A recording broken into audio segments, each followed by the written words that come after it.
All right, hello everyone. This is Chris Deanna, And Giovanni Minio. and this is part 3 of the Pineapple 8-Ball Podcast in Civilization 6, Santa Claus and the Ant Queen Queendom.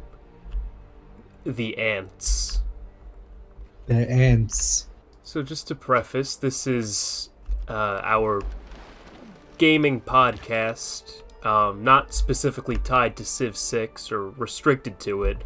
You know, we kind of talk about movies and art and life, and right now we just happen to be playing Civ 6 because it's a blast, and we, may play Minecraft or Don't Starve or something else in the future, but this is just kind of the catalyst for our fun and strange discussions.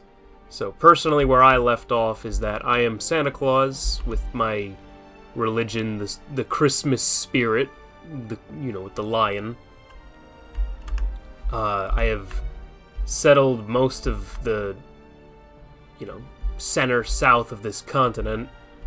I'm currently sending soldiers to the east to take over a city-state so I can have a port on this other ocean, which kind of flies in the face of my initial ideology. I've been very adamant about preserving other civilizations and city-states against the threat of the bug nation, sort of a mammal solidarity thing, but I definitely need a little bit of, I'm going to break that a bit because this city-state is a good port and there's a lot of coal near it, which I am very much lacking in. I'm also trying to take a piece of land up north where there's another coal deposit that I'm trying to get at, because I've realized in this invasion of the city-state that I'm sending all of these soldiers across the continent very slowly, even though I have the power but not the resources to build railroads right now. So Gio, what are you up to? I'm trying to retake Buddha because it has broken off from me and is trying to go back to Hungary. Here, let me see if I can see where that's at. Oh, that's right. So Hungary has been a point of contention in this game because there's a division line that we've agreed upon by treaty, sort of based in Győr and Vatican City. And I'm trying to remember what our policies were. I think we agreed that Vatican City is... We made a treaty at some point. I gave you, I voted on your behalf in a world emergency, and you relinquished the suzerainty of Vatican City to me, but it still has to remain independent. I cannot conquer them, right? Yeah, right. So Vatican City is kind of on that borderline we've agreed on, and Buda is in your domain, though it's the former capital of Hungary, so there's a big loyalty issue going on there, and it's not going to help that I'm now also putting soldiers in the region. But yeah, this will be an interesting game. It's been a couple weeks since we've played, so it's fun to get back into it. I'm taking a brief pause just to inform the public that we're live through Instagram. If I can have any Wi-Fi in my domain.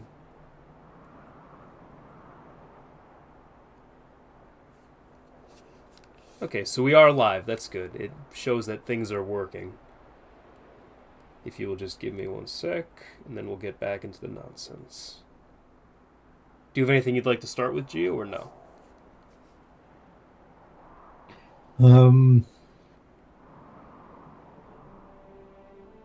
No, I don't have anything. No, I get you. I've been watching I've seen a couple of interesting movies lately we could talk about, too. Yeah. I watched, Wolf Walkers last night. It's by, Cartoon Saloon, the people that made Secret of Kells. Are you familiar?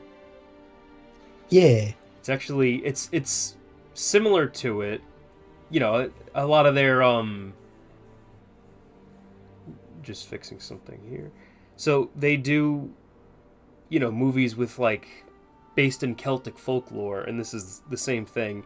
And in the beginning, it was very similar to Secret of Kells. It's like the situation of the walled city against the forest, and the child wants to explore the forest and see all the whimsy and the magic in it. But I think it takes it a step further. I think Wolfwalkers is a better movie. Here, let me just upload this so I can just put my full attention into the discussion. Okay, so it's in 1650s Ireland while it's being colonized by England, and there's that background tension. Like, you can see like the Irish natives and the British soldiers and, you know, lawmakers are opposing each other, and there's that air of like Protestant or, you know, purity in relation to like the magical beings in the forest, like calling it like paganism and witchcraft, and it's very like, it's more like political, I guess to say, but like it really works. Like you're following every character, all of like the main ones, and you're just like, everybody is like very upset about the current situation. Like, no one in the movie is happy, you realize, because they're all at odds. Like, the townsfolk want to kill all the wolves. You know, the hunters are struggling with completing the task of killing the wolves. The wolves don't want to be killed, like, obviously. I don't really want to spoil it necessarily, but it's just like the ending is very beautiful. And it's just like, it's like the best possible ending you could have hoped for all of the characters is what they accomplish. You know, I really like that about it. I'm just deciding what I should be building. I guess I should invest in a factory, get a little bit more production going. Let me see. I was gonna do an art museum, or I guess I still am, which, yeah. Archaeological museums I feel like are a little bit better because it gives you the option to clear land that's otherwise taken up by ruins. By the ruins.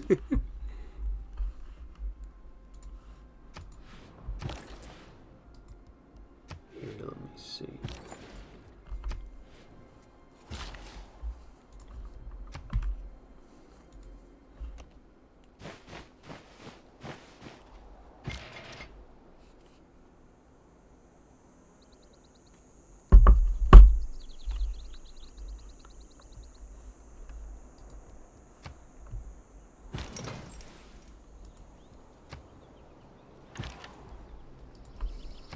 Yeah, right now it's still a cleaning up shop turn. Oh, I have Shakespeare. Forgot to mention. To be or not to be? He has written Hamlet for me. Whether 'tis no. Actually, the timeline kind of adds up. I don't know exactly what year Hamlet was written because I'm a swine with no culture. Oh.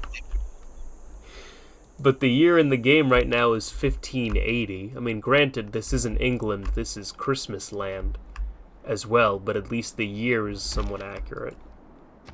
They got Hamlet and Christmas They Land. have ham in Christmas land.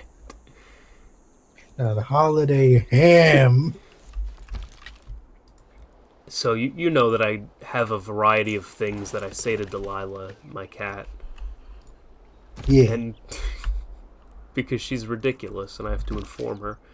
And I've been calling her a chubby little ham monkey. And I brought it up to my friend and she was like, imagine saying that to a person. And I said, yeah, I guess that is pretty bad. Or It's not great. I don't feed her ham. She's just very round and salty. A round, salty cat. She's a bitter little fruit. I forgot that I'm also, like, being very aggressive towards Brazil in this game. I've nearly wiped out their entire religion, so that's pretty cool. I've destroyed Catholicism.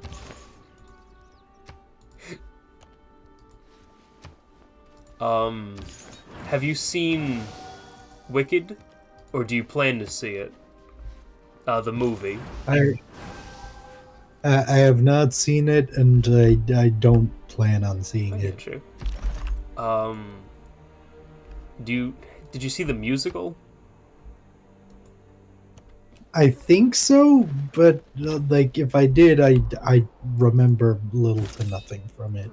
Do you mind if I semi-spoil it? Like, I could talk about that. Please, by all means. So, I've seen the play like twice, maybe. And it's good, like, it's well made, of course. I mean, I don't think it would be so, popular if it wasn't good. But, you know, we both went to purchase. And a lot of the plays that we saw or were even involved in were very strange and experimental, you know? So the first time I saw Wicked, I was maybe like, I don't even know, like 16? Probably even younger. I liked it. You know, the songs are good. They're definitely earworms, a lot of them. And then I saw it again when I was already, like, in purchase for a couple years at that point, and and Wicked, the play didn't really, like, hit that much. It was good still, but I started to realize that it was a, you know, product. It was very commercial, that is to say, like, safe, I guess, you know? There wasn't a lot of, like, edge to it, which is fine. You know, when you have, like, a big Broadway production like that, you're not going to really expect, like, really weird experimentation, you know? I guess it was just kind of basic, but not bad. So the basic plot of it is that, you know, it's the Wicked Witch of the West. It's not tied with the movie from the 30s, I've realized. And the big tell for that is that she has silver slippers in Wicked, because the ruby slippers are an MGM 1930s creation, because they wanted to show off the color technology of the you know, film at the time. Right. And in the original book, it's silver because I believe it's an allegory for the dispute between the silver and the gold standard. The whole play, the whole book originally of The Wizard of Oz, I believe, is allegorical of, like, late 19th century American politics. You know, everyone's like an allegory for someone else. I saw that in an old production of The Wizard of Oz, like in the early 1900s. The Scarecrow is like, oh, if only I had a brain, and then they make like a joke about like John D. Rockefeller and Standard Oil, and it's like, first of all, the Scarecrow in the magical land of Oz does not know who John D. Rockefeller is. It wouldn't. No, like, it doesn't work. They're saying it like as if they like read the newspaper. It's like, no, sorry. But the plot of Wicked is that it's heavily implied that the wizard is the Wicked Witch's father. The Wicked Witch is named Elphaba, which is actually a abbreviation of the original author. I'm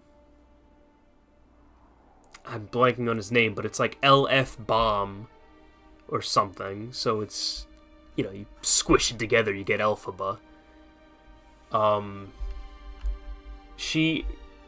Her mother cheats on her quote-unquote father with the wizard, and he has this green elixir he drinks. So Elphaba grows up with magical powers from the elixir, but she's also green, where no one else is. so, she has this experience of being different, but she also has incredible powers, and her sister is in a wheelchair and is also studying magic. Like, that's where the Wicked Witch of the East comes in. So they both go to school, and Glinda is also at that school, and it becomes this thing of, like, Elphaba has this incredible magic power, and she's, like, a reject, but she learns to become friends with Glinda because they're roommates. And, there's a lot of sweet moments. Like, there's this dance scene where Elphaba's, like, trying to fit in, and she's, like, kind of dancing alone, and, like, Glinda, like, helps her out and, like, shows her love, It's a very sweet thing. I'm trying to think of... Yeah, so they've realized the wizard is powerless and that the wizard is trying to exploit Elphaba's magic to further his regime. So there's this thing where animals are basically people, but they're still, like, physically animals. They can, like, talk and stuff. And some of them are, like, educators or philosophers. They have regular human roles. And we see this firsthand with their teacher. I forget his name. He is a goat that talks. And there's some, like, microaggressions in there. Like, it's, the whole animal discrimination dynamic is interesting. That's like the edgiest it kind of goes, where it's like, I'm not trying to say, like, the material is squeaky clean. Like, these are good discussions that they're having, where it's like the government is trying to silence animals as the scapegoat for all of the problems in Oz. Like, there was a drought that kind of, got people riled up, that kind of inspired this discrimination to be put into place, because the wizard is like, oh, everybody does this back home because he's from, America. Yeah. So that's good, what they're doing with that, like, showing that. And Elphaba kind of figures this out when she's used to create flying monkeys, which is a very painful, horrific process. Not that she did it on purpose, she just thought she was, like, being helpful. But she wasn't. like, obviously. Yeah. Which is interesting because... Which kind of relates to why Wicked isn't, like, really... Obviously not canon from the book written in, like, 1895. But you can't even argue that it's, like... It's just inspired... It adapts the book, but it's not trying to, like, be true to it. Because the flying monkeys in it are... heavily implied to be, like, an allegory for Native Americans, which is pretty, I would say that's messed up as a white guy. I wouldn't want to be compared in that kind of way, but I think that's what the material is, from what I've read. Like, the author's initial intention, for these characters, because the entire idea is that Oz is America, and the Wicked Witch of the West is the embodiment of this region that needs to be tamed, The idea of, like, oh, the Wicked Witch of the East, like, the original Eastern colonies, was tamed when we put a house on them and we settled them. But the West has flying monkeys and they're dangerous, And they're supposed to be, like, they're not completely... how do I put it? So in the book, they're trying to be... I haven't read the book, but they're trying to be sympathetic, where it's like, you hear from the flying monkeys firsthand, they're saying, like, oh, we used to, before the days of, like, Oz and wizards and witches, we used to just, like, fly in the trees and eat nuts and live freely. Which, I don't know if that kind of ties into, like, the noble savage stereotype, which is, its own thing. Yeah. But that is all to say that, whereas in the book the flying monkeys are just a thing that has always existed, in the movie they are something specifically created by the Wicked Witch of the West. That is to say that the whole thing is not trying to be just it's you know, it's a different version of The Wizard of Oz, you know, not just like tied into it directly with the book or even the movie. It's taking liberties. Yeah, for sure. But it's good though. But a big thing about it. So, yes, then I saw the movie last week, and they're only doing Act 1 in the first movie. But honestly, and at first I was like, oh, they're doing this thing where they have to split it up into multiple parts and just get money. Honestly, I think it worked better here because it didn't feel particularly long. You know, like the movie is 2.5 hours and it's only part 1. Ooh, let me get some extra science. From campuses, from buildings. And it's 2.5 hours for a part 1, and you said it didn't feel that long? It did not, no. It was, because that's about the runtime of the play itself, like the original. And that one, that's plus like an intermission that probably goes for like 15 or 20 minutes. Sorry, I'm just deciding what policy card I want to put in. This should be... maybe that didn't affect anything. I'm trying to get more science. But I liked... So it's the same material, but stretched out even longer, but it doesn't feel, like, unnecessarily long, you know? It feels like the characters have more time to breathe and be themselves, you know? I actually really enjoyed it.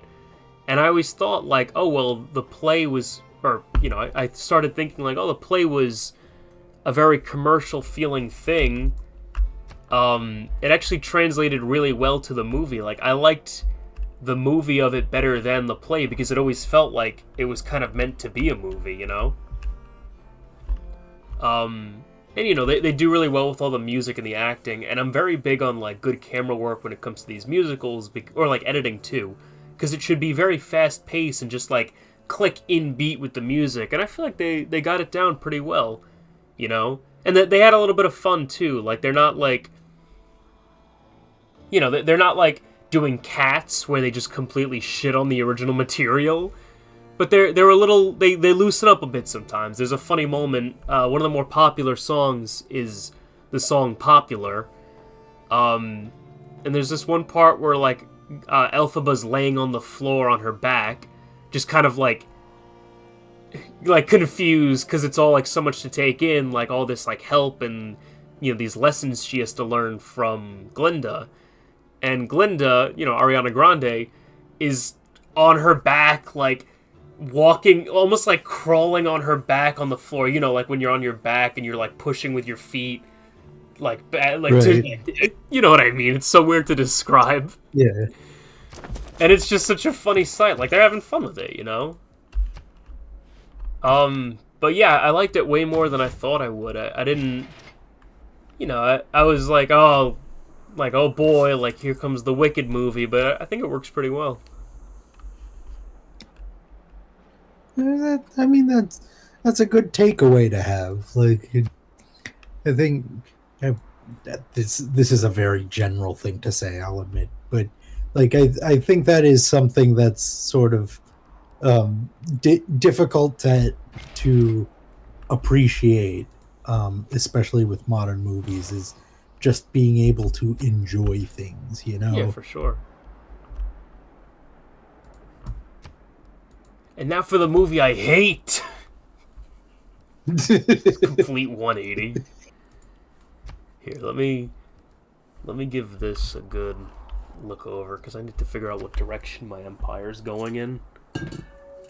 First, Agua.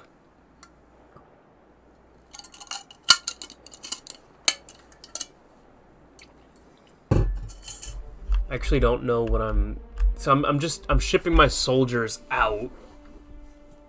I've got some extra gold and faith, so I could buy another settler. I just don't know what I want to settle. I guess anything, it doesn't really matter.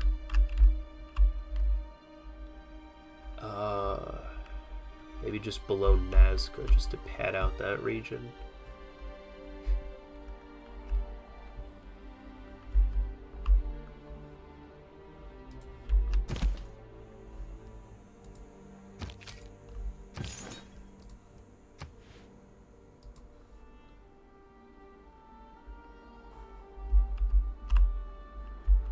Let's see.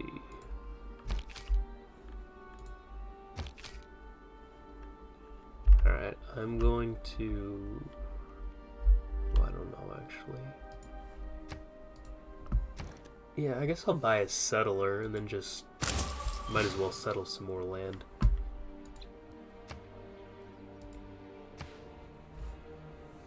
Oh wait, sugar. That was a waste. I can't settle anything. Or I could settle the sheep land. I don't know. Why is it so... Oh, because of Brazil. Oh, I'll have a word with them. Oh. The grievance. The challenge between Brazil and Christmas. There can be only one.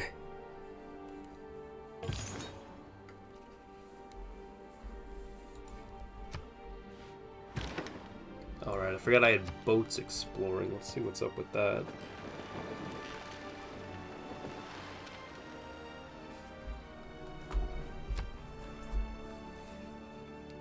How's it going with Buddha? It's struggling. You have soldiers out there? I got a few. Are they ants?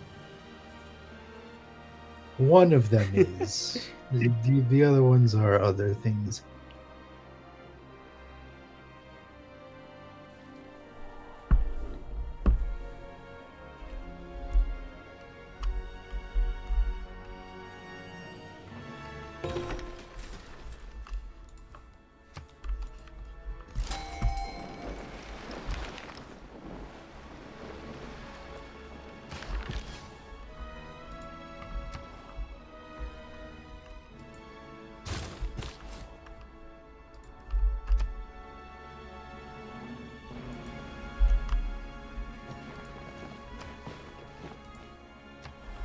Wait, I already had another set. Oh my god!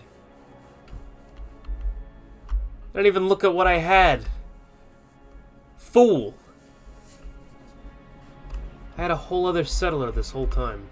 Already going to the spot that I'm trying to settle.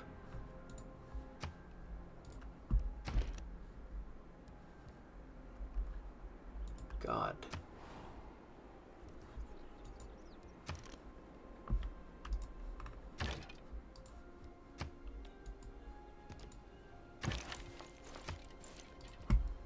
I'll have to buy more soldiers.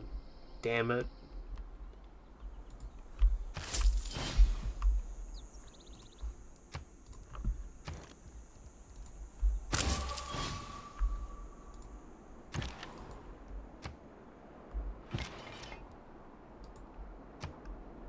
It's incredible that there's not a single coal resource in my entire nation. Like, I feel like I have a vast array of city-states here. I feel like I am large. And I'm also fucking Santa.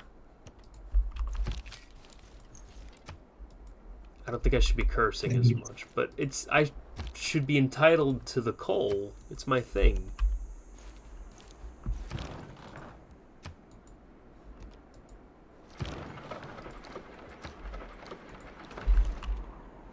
Maybe you should set off. Go seek out coal elsewhere.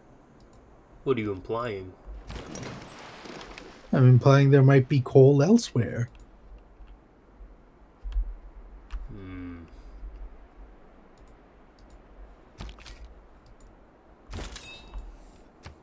Well, soon enough, I'll hopefully be able to take this city-state here.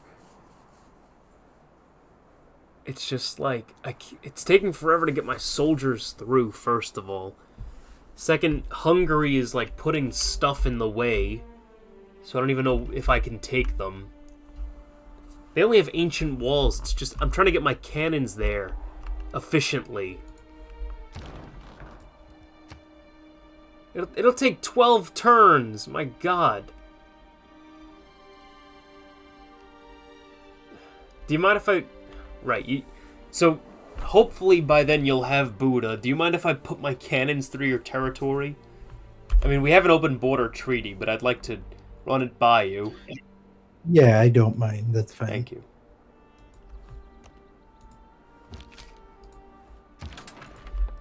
It'll be 2 cannons and probably a musketeer. Musket man, sorry.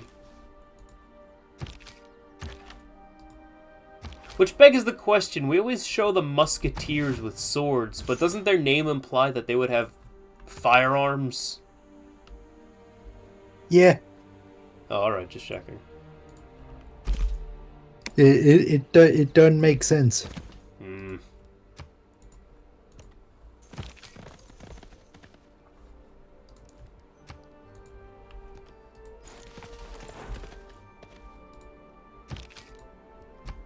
I've come up with new rules for celebrating Christmas. Because that's what everybody wants. Surely that will make me more popular. That will bring me close to the youths. More rules, just what we wanted. I feel that every gift should be handmade out of, like, sticks and mud. Like, just stuff you find on the ground. To make it truly special. You remember my rule that I've discussed, that you can only decorate after December 15th? Yeah. I think that should be implemented immediately. It's almost like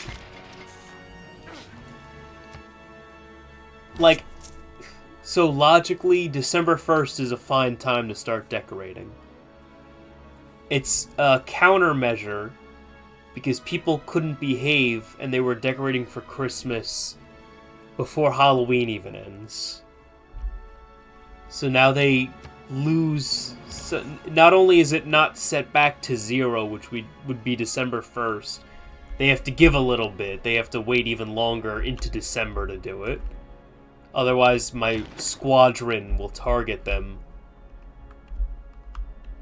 This will be a state operation, I believe.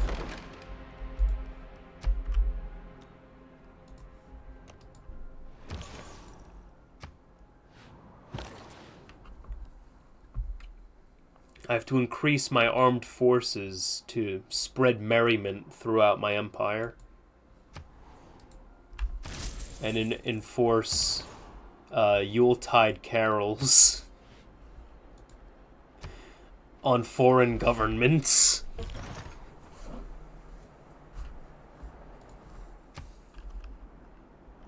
And destroy Catholicism.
Let me see, do we discover any new ocean?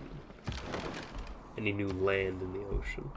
So I recently tested out the mods that add animals and dinosaurs to the game. And I was a little disappointed with it, because I didn't get the thing that I was expecting. Yeah. So I was playing as China. I was just doing insane mode, where it was like, excuse me, let me just decide. I should put an entertainment complex here because Brazil is right there. Okay. I was disappointed because I was playing this crazy mode where I was China, which has the ability to recruit barbarian units, which the animals are. And it works on zombies, which isn't a mod, but it's, it's just a feature. And I was trying to do that with the animals because they're barbarian units, and when I used the power on them, it just killed them. It didn't... I thought I was going to have a dinosaur zombie army, which would have been friggin' badass. And I had, like, vampires, too, from, like, the Secret Society pack. And I was fighting... or another nation in the game was the Terminators. I'm fighting with my mystical army of terror lizards and the undead against robots to preserve humanity. And I was so close to realizing it, but when you use the power on the dinosaurs, it just kills them. It gives you bush meat, or whatever their new resource is. And it upset me. It's absolutely tragic. It could have been great. I don't know. I'm also thinking that those animals don't have a lot of animation to them, which may have complicated it. But I don't know. Maybe if it was like an official, feature of the game. I also added a mod that was like... It's like Area 51, I guess, but you have to like build a certain wonder and then you get like alien units, which seems a little... I don't know. I mean, I guess that's fair if you put in that effort, but, still... It's like, just make them like a barbarian, or, even if you want them to be like something you get to use, like... I don't know, I guess that makes it more interesting if it's only just from that one world wonder, Yeah, I see what you're saying. But, no, I think, like... I think it would be cool. It's also, like, I'm not communicating well, but... like, if maybe there is a mod for this where it's like it's the subsequent progression after like future era, you get like crazy alien shit. Well, that could be cool, yeah. Like an even further beyond mod. Yeah. My first time getting to the late game and seeing that there was like mission to Mars, mission to the moon, I thought it would entail colonies, like the land war here continues on other planets, like it doubles up the map or something. Which, I understand why that's not the case, but also, like, come on, like, that would have been neat. Space armies, it's like, oh, it makes me want to build a spaceport. Like, I know it's for the science victory, but, like, come on, like, imagine if, like, oh, I need to, like, build a space force to ship it to the moon to protect my moon colonies and the resources there, I thought it was gonna get galactic, Yeah. And the entire setup of the game, I feel like one of the more missed opportunities is that certain resources just get outdated, which doesn't make any sense. Like, you don't just need iron in the Iron Age. You need to build weapons out of iron. Like, the tanks aren't made out of petroleum. Like, exclusively, no. You still need the iron. And what happens with your horses? Yeah, literally. You don't get to use them anymore. Like, the horse units become outdated, so they just, you just collect them. But, like, the knight, or, like, every weapon in the modern era uses gunpowder,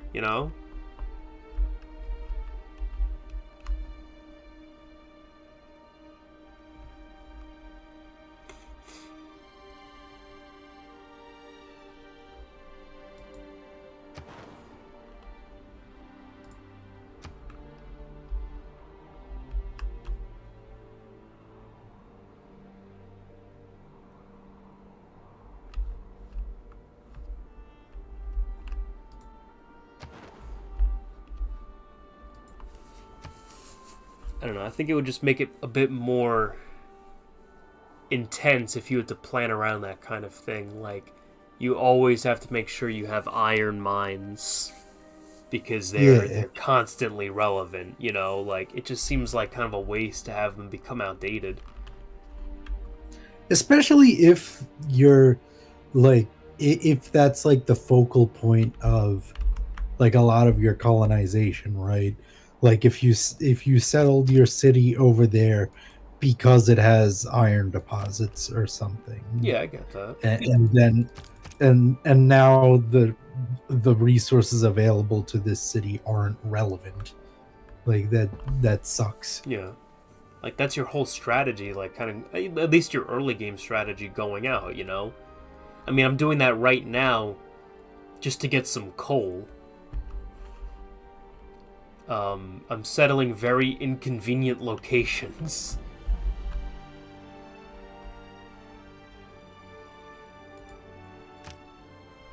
I don't know if I want to become the suzerain of Muscat for the money and the territory, or Nan Modal for the culture.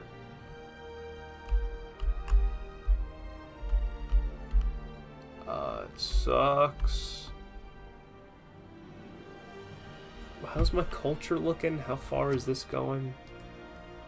Because I never invest in culture because it's important, but it's just not, I don't know.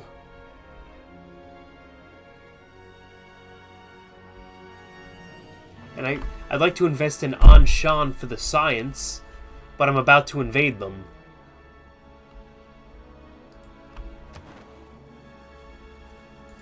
And Taruga's in your domain, so I won't even bother because I know you're going to come for them next. They're next. They're food. I will consume them. What about Mitla? Can I get them? No, they're too far off too.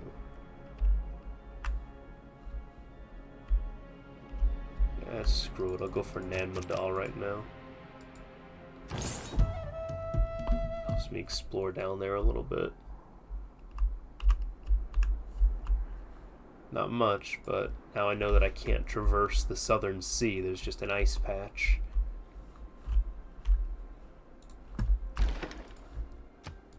Are you aware of the Green Eggs and Ham Netflix show? I've heard about it. I don't know anything about it though. So of course it's based on the Dr. Seuss book, but they take some liberties. First season came out maybe in like 2019. I remember watching it when it did, and I liked it. I don't think I actually finished it like to the last episode, but they stretch it out. Well, you know the story of Green Eggs and Ham, right? With Sam I Am and Guy Am I. Yeah. And it's just about trying new things. Well, in season 1, it's about helping an endangered animal get back to its natural habitat while a wealthy, I guess, oligarch, I don't know what his powers really are, is trying to kidnap it and mount it on his wall, which is a bit much. And there's also this sort of... So there's a mother and her daughter, and then the mother ends up falling in love with Guy Am I, and it becomes the daughter's stepdad. So then in season 2, it's about international espionage, arms manufacturing, and mutually assured destruction.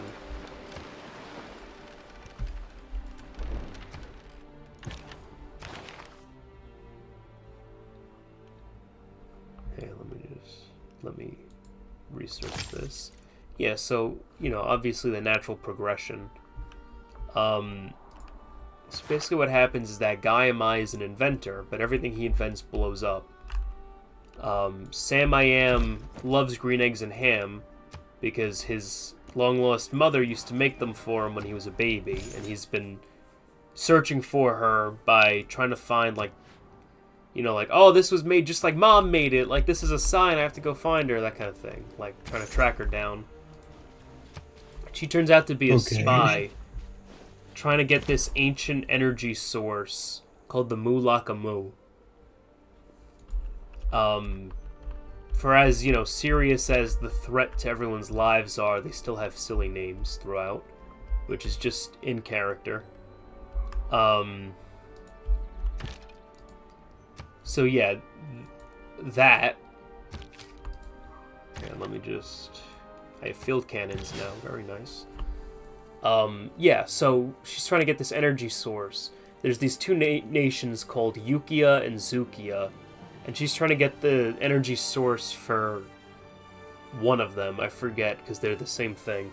They're both on a continent called Ukia, and they're divided against each other because one side butters their toast on the top, and one butters it on the bottom. Right. And this is based on an actual Dr. Seuss book, which is just an allegory for mutually assured destruction, based on these divisions that are completely arbitrary that humans just kind of make up. So the nation of Zukia, I believe, hires Giovanni specifically because all of his inventions explode, and they want to throw one of those at the enemy nation and kill people. And they have... the other side obtains the Mu, so they have their own weapon of mass destruction. This is really intense for the Dr. Seuss show on Netflix. Yeah, like every...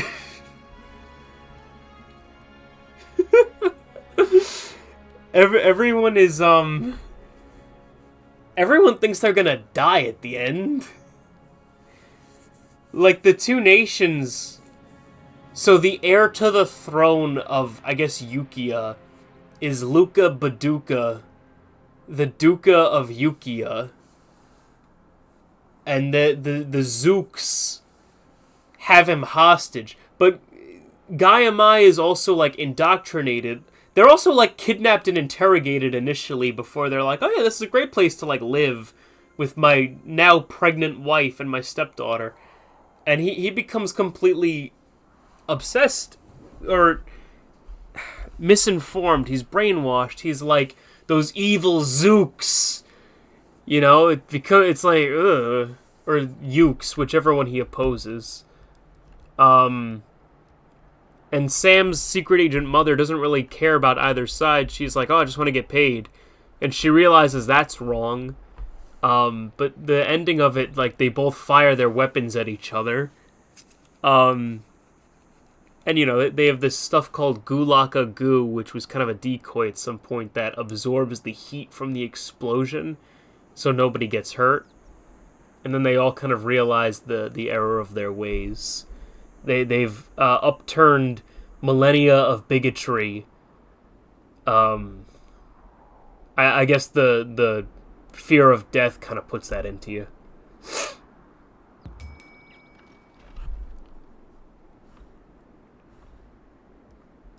It's good. I liked it a lot. Narrated by Keegan-Michael Key. I always mix up Key and Peele's names. Jordan Peele is not the narrator. It's Keegan-Michael Key. And he's good. Sometimes he interrupts a little bit, you know. It can be... Sometimes you want him to, like, quiet down a bit, you know. There's some moments where you're just like, all right, like, you just, like, let the thing speak for itself, you know?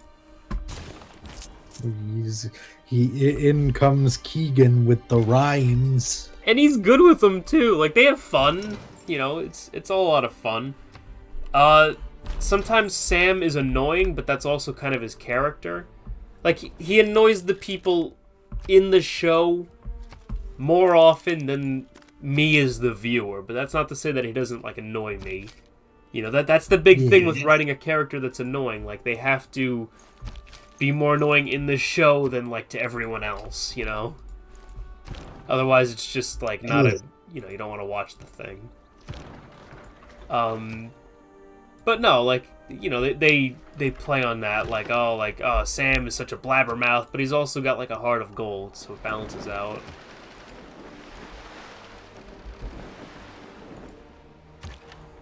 And I believe Season 2 of that show came out, like, 2 years ago.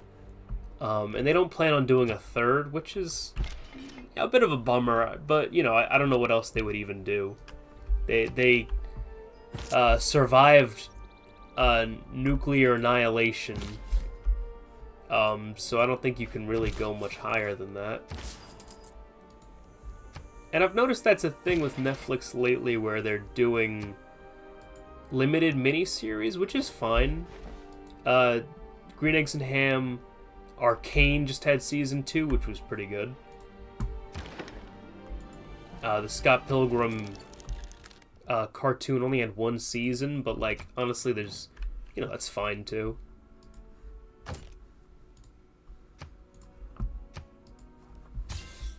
I've discovered the Maori. I've encountered them, as well as Germany and the Incas. You found the Incas? Yeah. Oh, I'm lacking. I haven't seen them yet. I have nothing in this Eastern Ocean. I don't know if that's where you found them. Are you shipping boats out of Venice and Dorylis? And Solenopsis? Perhaps. What's that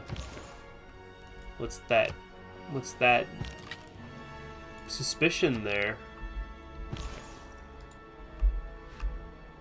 What, I hardly think that's any of your business. I'm just curious. I'm curious where the Incas might be. I was readily announcing my discovery of the Maori, but apparently that's just old news to you. I encountered them at some point. I don't remember when. I see. What are you two up to? You and your friends. Exploring a bit. Need I remind you that I am the protector of all mammals?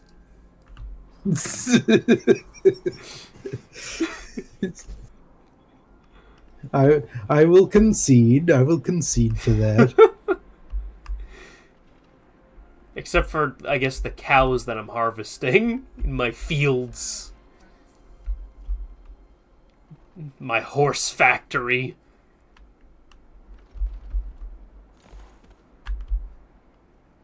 My seal milking operation.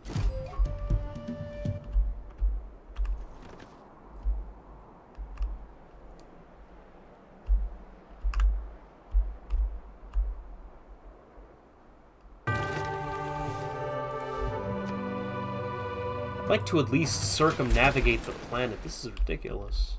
This ocean out here is friggin' big. It's big and frig.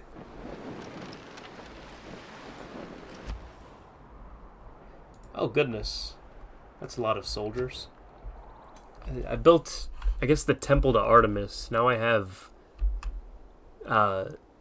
3 new archers, which are going to become field infantry. Field cannons when I get the money. And I have 3 new spearmen.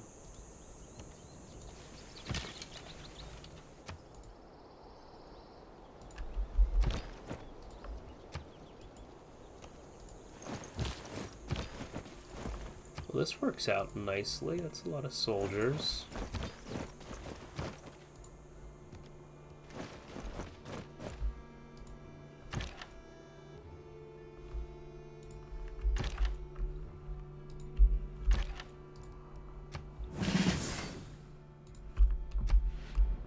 God, and everything walks so slow out here.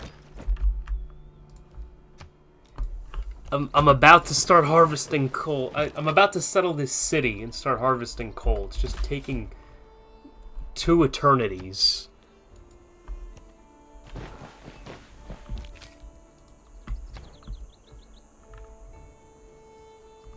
Oh, maybe it was the statue of Zeus that gave me all those weapons.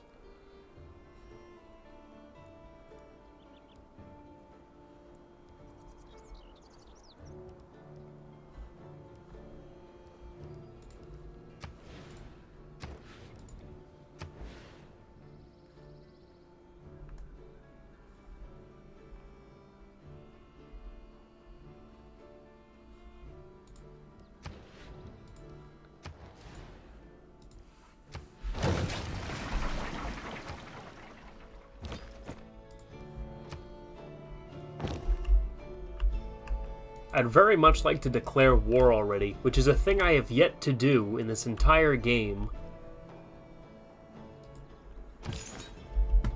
Not for the sheer elation of the battle, although that would be nice, but because I need their goddamn coal.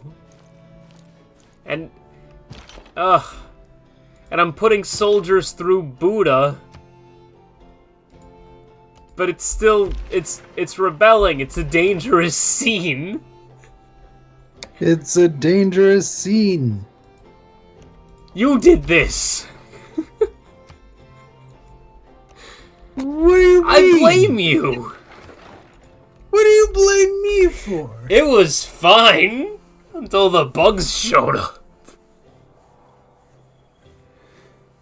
Cause I would have been able to ship my soldiers through it peacefully if it was in either of your direct control, but now it's all pancake flip-a-ma-doo. It's going back and forth.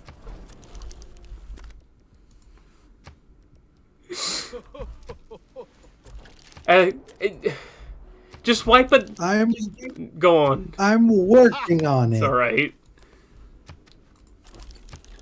If they end up firing at me, I mean, it might just wipe out some of their dudes. I was gonna say you could wipe it off the map, but you can't do that with their capitals, you know? But I want it. I want that scene. I believe you. I can't just get rid of it. It's worth something to me. With money.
What would it take to convince you to let Hungary have Buddha?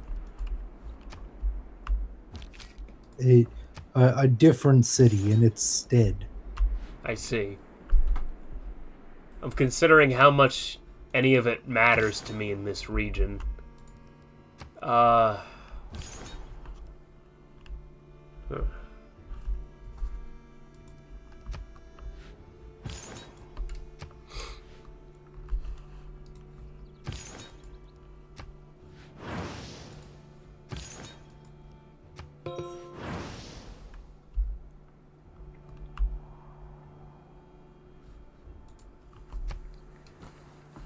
I just wish it would stay in your possession is the thing. Like, it's... I don't know if it's because it's a capital that it's so disloyal.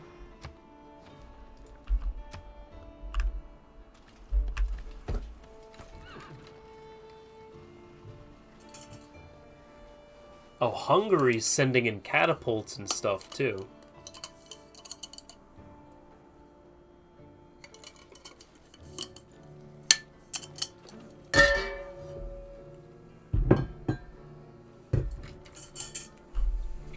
see that it's sort of integral to your expansion towards Taruga too, because that's also in your zone. Because if you invade Taruga while they still have Buddha, you're not going to be able to keep it.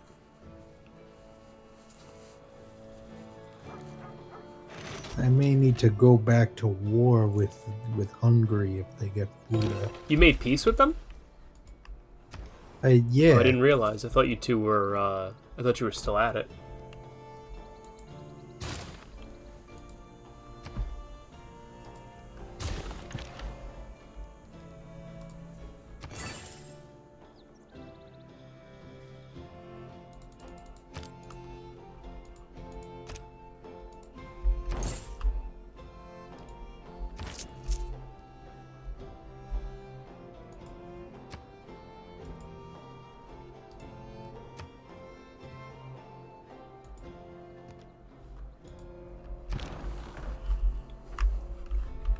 This is a recipe for chaos. There's technically four armies inside of Buddha, if you count the rebels there. I've got my musketmen passing through now, just because for some reason it's faster to go through the farmland than through the Elephant Mountain volcano. You know, that old gem.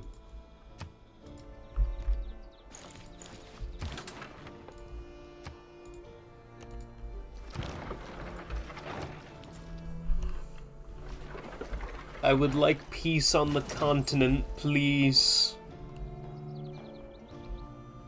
There will be no peace. Not until I receive what I demand. Please.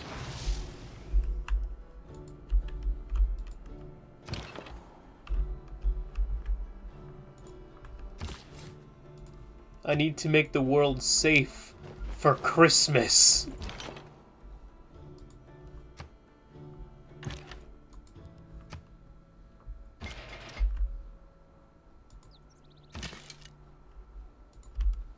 All right, what are you willing to offer me for peace?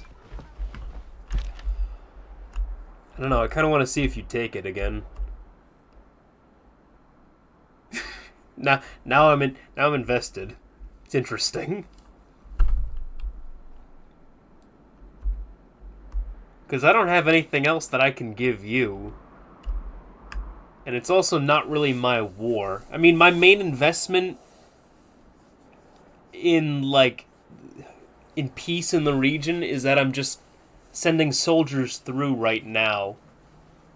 My main concern is just getting attacked by Buddha rebels. As I'm shipping my guys over to that city-state.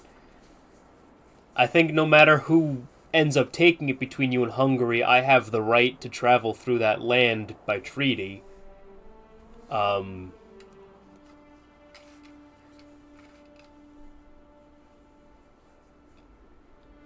I don't know. I don't know what I should be doing here. I can sell you weapons if you're trying to invade them in Hungary again. If that's in your plan.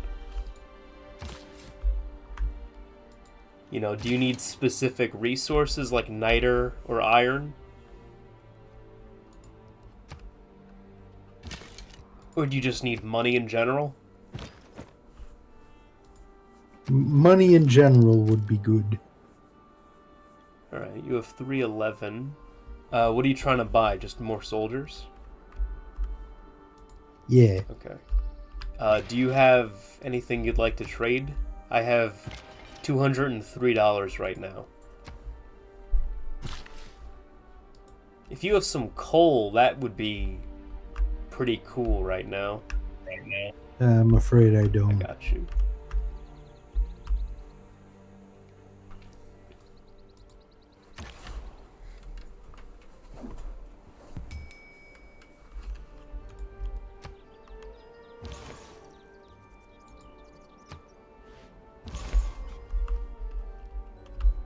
I think I've completely wiped Catholicism out. Oh, wait. Not until I've taken Jerusalem, too. I don't know. I don't know what I can trade right now. Not really.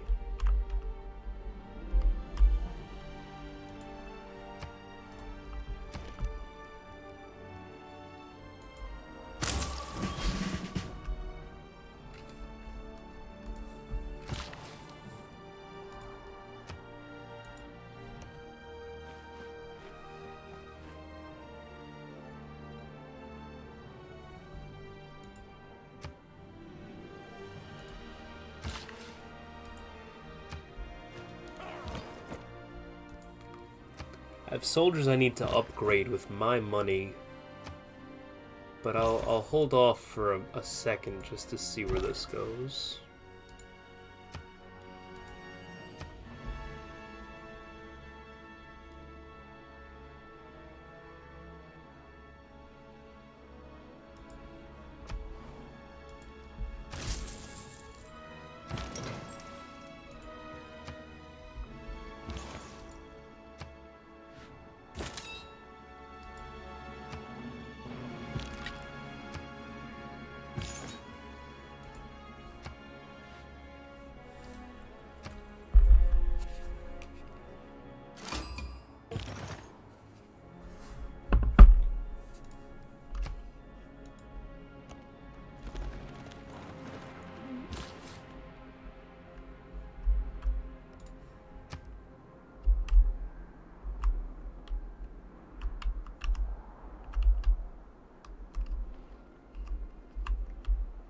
I've got this extra settler, but I don't know what to do with them.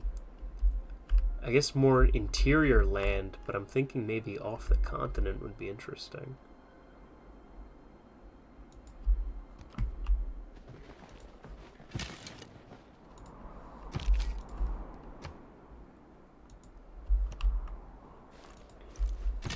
I guess I don't want to settle off the continent just for the sake of it quite yet, because I'd rather find something valuable first. I'd rather find a reason to go out there.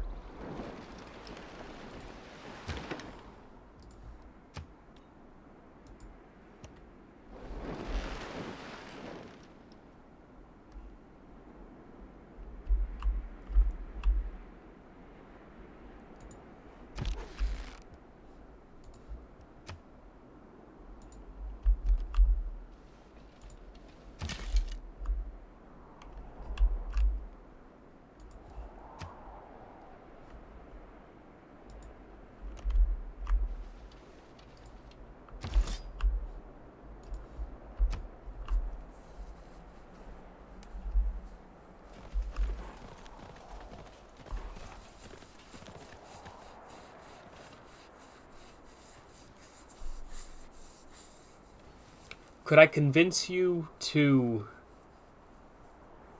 delay further attacks against Buddha and Hungary and focus on focus on what you have now? But Hungary's gonna get Buddha. Well, temporarily. I mean, you could get it back later. That's gonna be a fucking hassle, though. What's your highest... What's your most modern soldier? I don't know. The Corsair, I think, something. Okay, that's pretty good. Corsair. I don't even know if I have Corsairs, actually. Let me see what's up.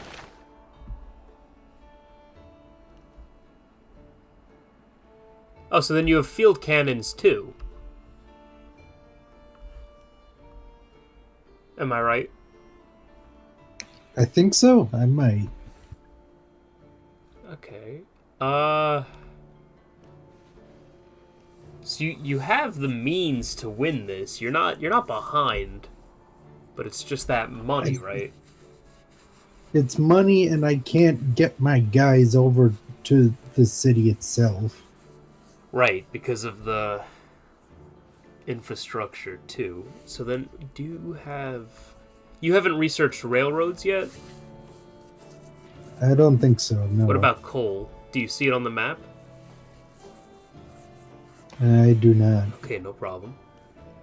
Yeah, I'm struggling with the distance too. I'm just thinking of how this should go. I'm gonna start researching for oil, I think, just to have that under the belt.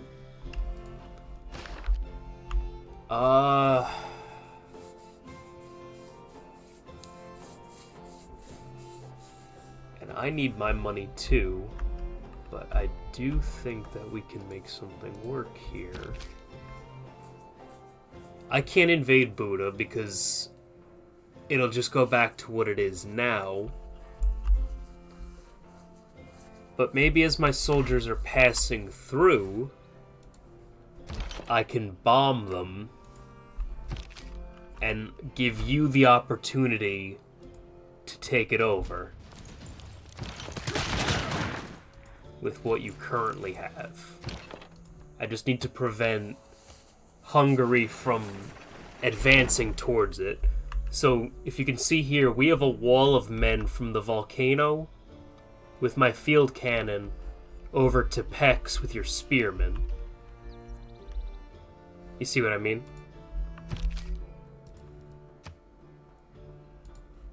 Run through it again. You're good. Here, let me just do something with my cannons quick. Okay, so I can help you take Buddha by attacking it with the soldiers that I'm pushing through right now. I just knocked out one of their crossbowmen, one of the rebels. I can't go to war with Hungary because I'm their ally, but I'm trying to block them from invading the city as well. Now, we have a wall of men, if you can see, where it's your clubmen, your spearmen, my musketman, and my field cannon. That I don't think he can cross over with his horsemen and his trebuchet. He can still bomb it, though, which will just weaken the city.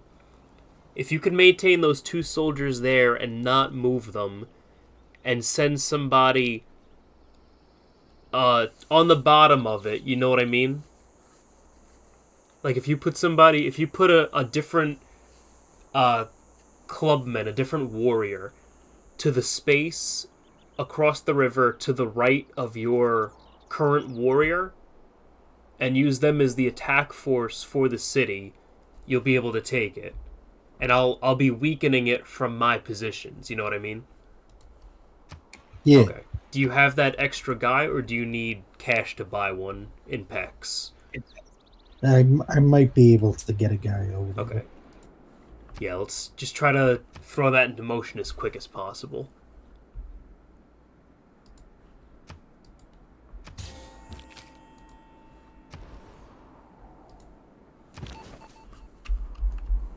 Let's see. And then I have a spy, which I don't know what I can do with that right now. Oh, Buddha is not rebelling anymore towards Hungary. They're becoming fully independent, so this works in your favor. That does work in my favor. So that means that Hungary's influence is kind of dwindling in that region, so this can be the next step to bugifying that city.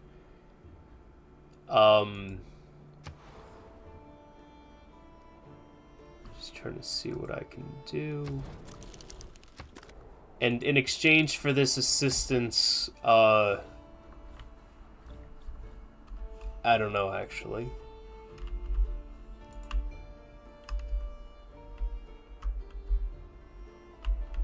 I haven't thought that far ahead.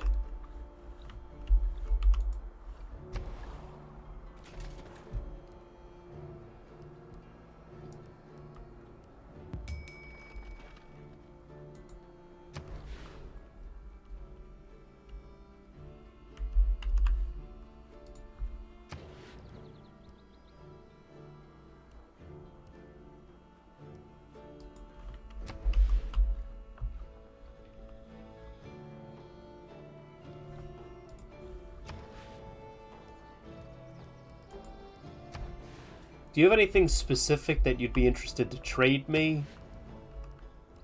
for helping here. I mean, I'm gonna help regardless. I just don't have any ideas of what I particularly need. Here, I guess this is on reserve or whatever. Like if I manage to get some coal, I will trade it to you. All right, that seems fair. I will. We can readdress that as we go because I should be able to come into some supply of it soon.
Okay, I am performing... Okay, now I know what I need to do. I'm corrupting a city owned by Brazil on my border to revert it, to show them the light of Christmas and Santa and such.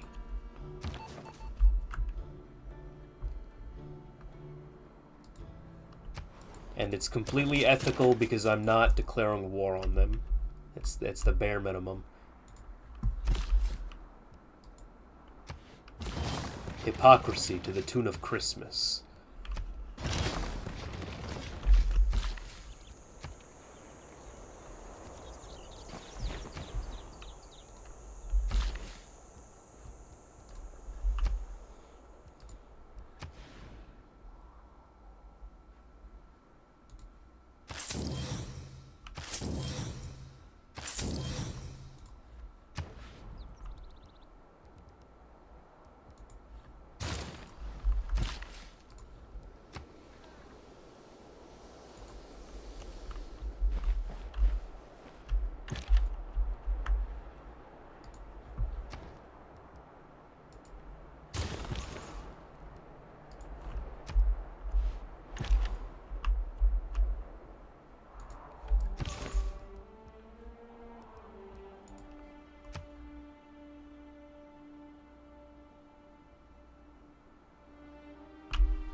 Okay, I see what you're doing with your knight there.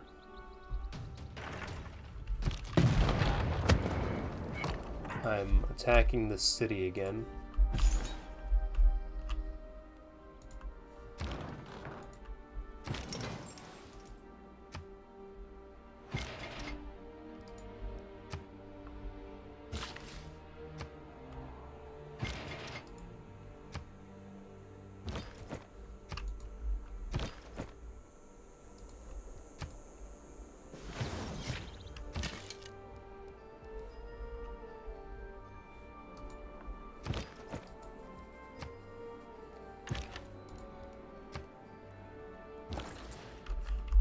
Now, a good move... I'd like to invade Portugal, but they've been so kind to me. And I just don't think I could bring myself to do that. But they just have 3 cities on the coast that I feel like would be really cool to have.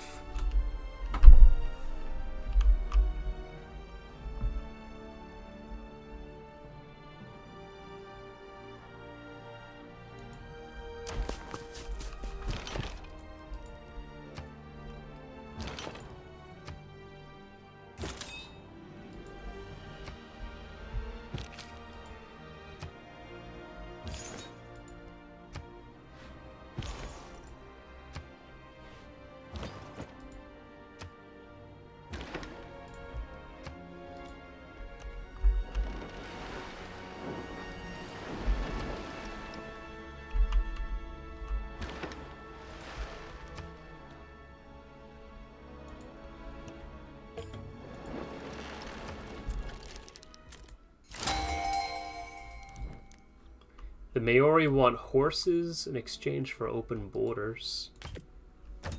What are they? There are no seahorses. What foolishness! What antics! What will they gain from horses? What do you need? I thought I already had open borders with them. That's my bad. I guess I should have traded the horses for it.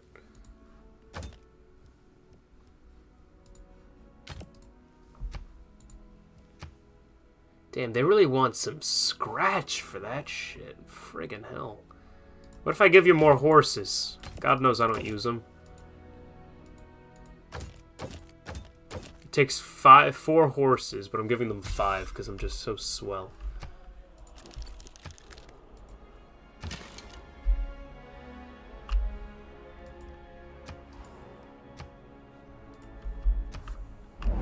Oh, the World Congress. This ought to be rich. This will be rich. Oh, we're not condemning anyone. That's refreshing.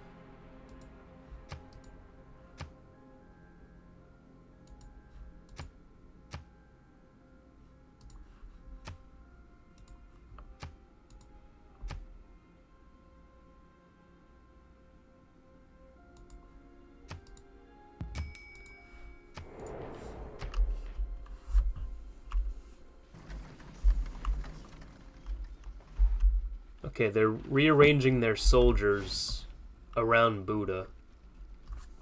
I'm gonna move my musket man in and block up their way even further.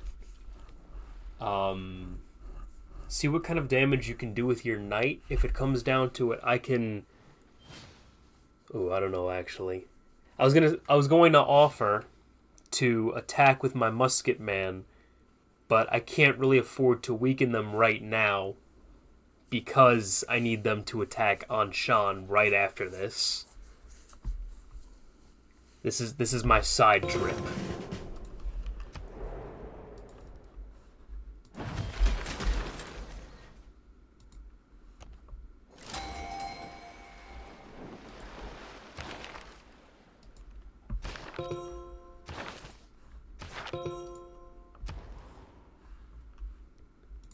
There might only be 2 continents in this game, now that I'm looking at it.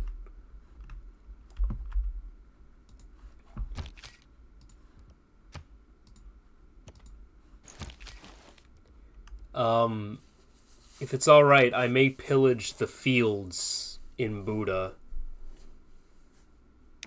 Please. Wait, seriously? That's gonna be your... Those are your fields. Anything to like progress taking them out, Goodness. or I guess claiming them. You really want them to starve.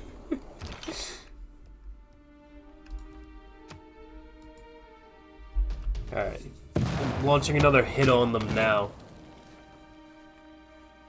They're going way down. Look at that.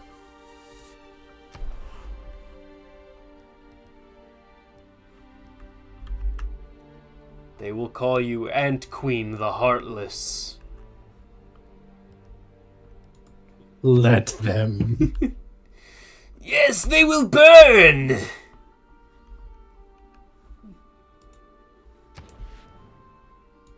Now I will look for sugar and glucose. I will seek out nutrients for my ants. For my egg children.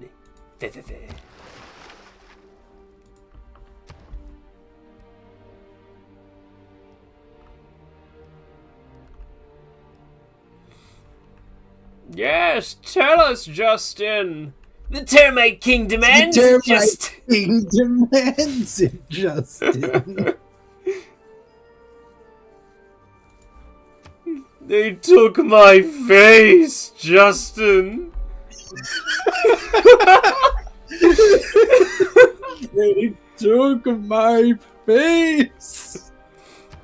Justin! My God.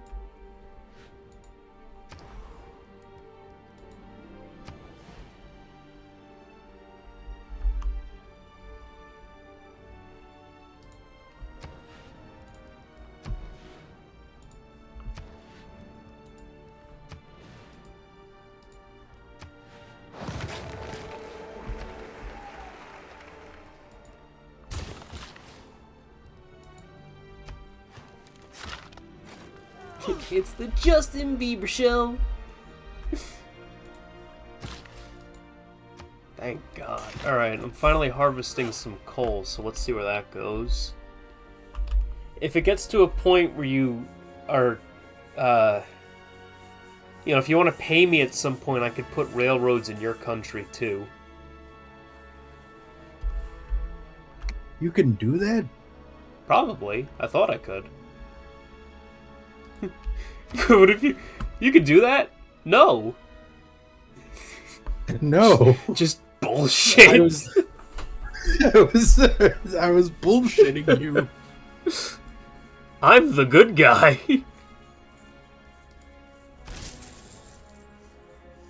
I was providing the Ant Queen with false promises.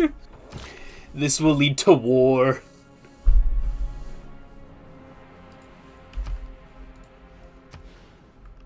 You can do that? No. Lies! Lies for the Ant Queen! Lies! 1,000 years prison! Oh, jail for mother! Jail for mother for 1,000 years!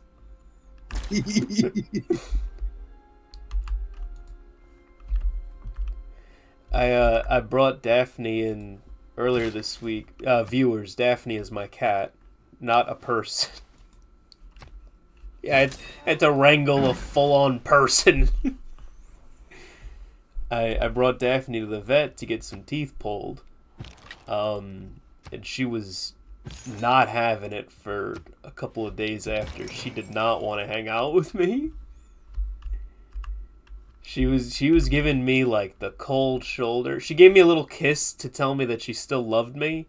And then she ran away to tell me that she was upset with me. She was, because she's a very passive-aggressive cat. You know, she gets very jealous.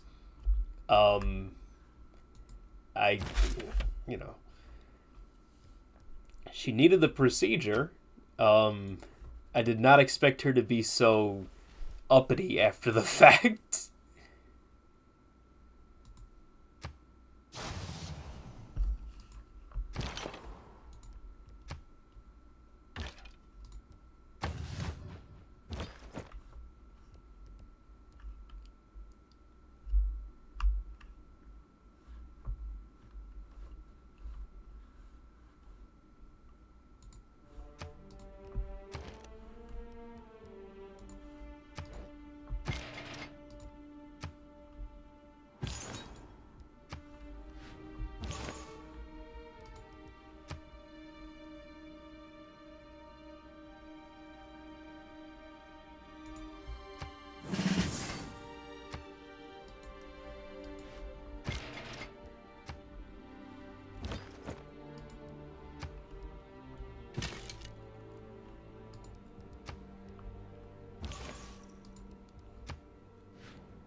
Okay, this city in Brazil has 20 turns until it rebels towards me.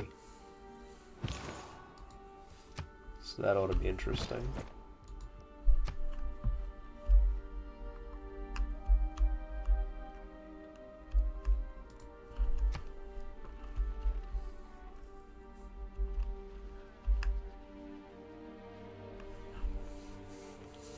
Damn, you're coming in full force down in Buddha.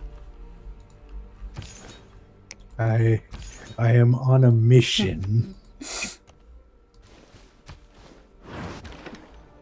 Never again. Never again. You will rue the day you rebelled from me. Termite Queen. Termite.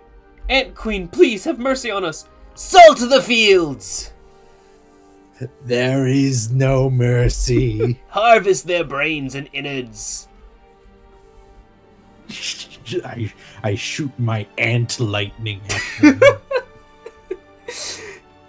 Mercy, please! Zap! Zap! Turns into dust. Send them to the bug zapper. It's just a giant one. Giant ants carrying people on their backs. To the magnifying glass with them. No, not that, please. Anything but that.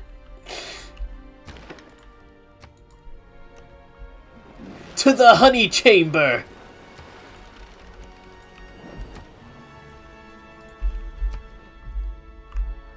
You will be rendered into glucose.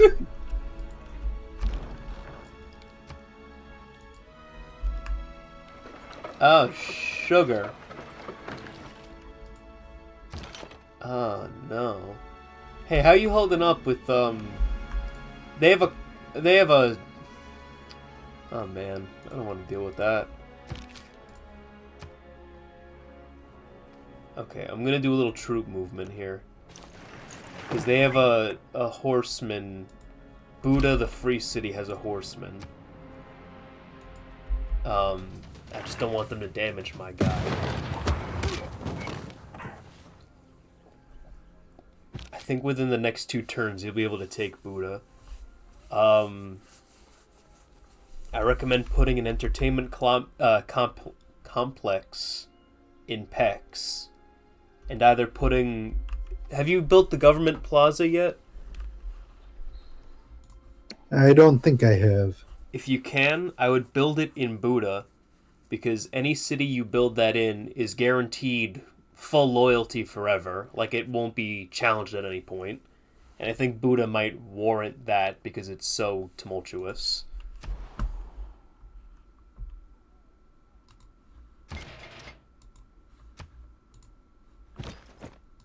Now I'm going to spam military engineers and connect my entire nation together.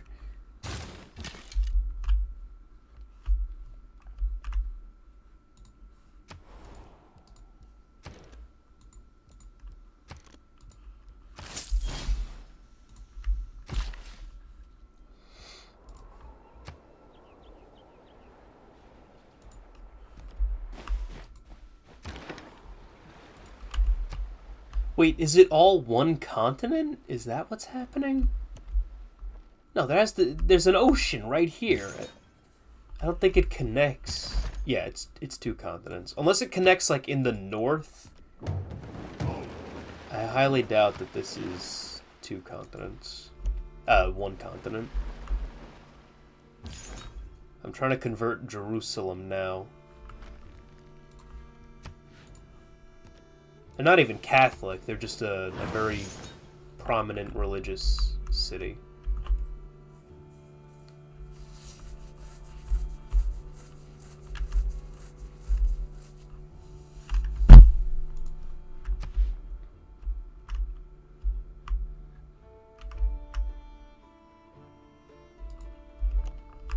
Brazil is encroaching on my shit again. I mean, kind of, you know. They have a city near one I just founded.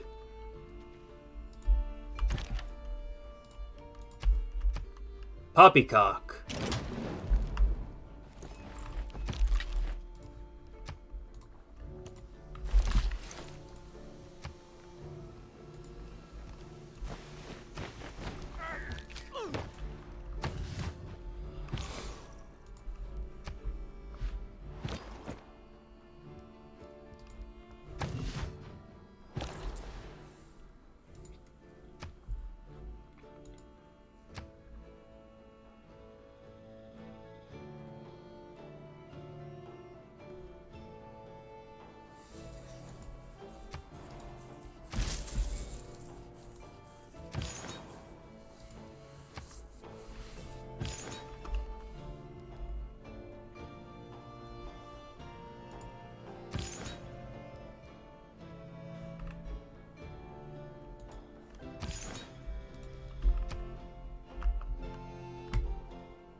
Oh shit, you took it. Nice. I'll see how long I can keep it for. Oh, you kicked me out. We don't have a border treaty anymore. Yep, there's the Ant Queen. Open border treaty. If you could please accept that so I can continue my war on the city-state and walk through your lands. Do you have the government plaza? I do. You're building it in Buda? No, it turns out I already had it. I get you. I would say build an entertainment complex in Buda and in Pex. And put a governor in both of those cities.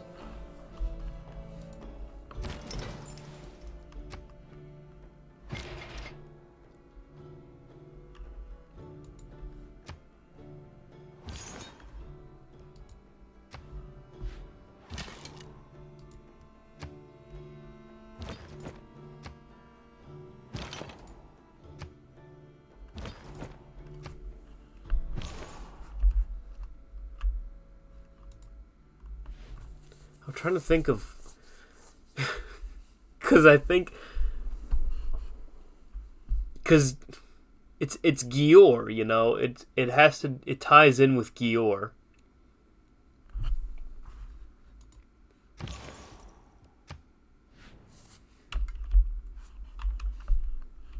And I'm just like, I don't know, like I am honoring the independence of Hungary, but I'd like for your war to wrap up. I'd like for Buddha to just capitulate and not rebel so that it doesn't inspire you to want to destroy the rest of Hungary, if anything, just to have that loyalty situation annulled.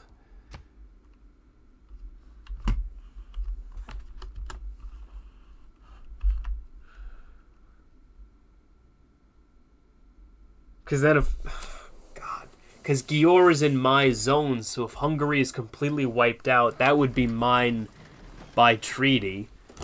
And that would still be causing loyalty issues for you, I assume, unless it's different because Hungary's not there to claim their former capital.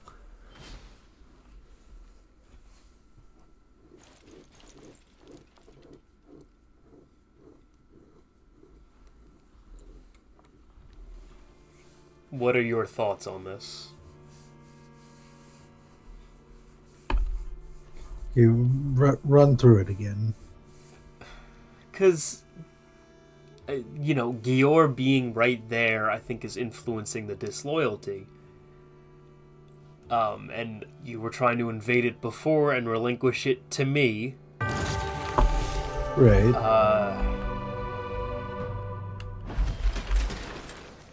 And I'd rather just that Buddha would just chill out a bit and not put up like such a stink all the time. But I don't know if that's gonna happen now.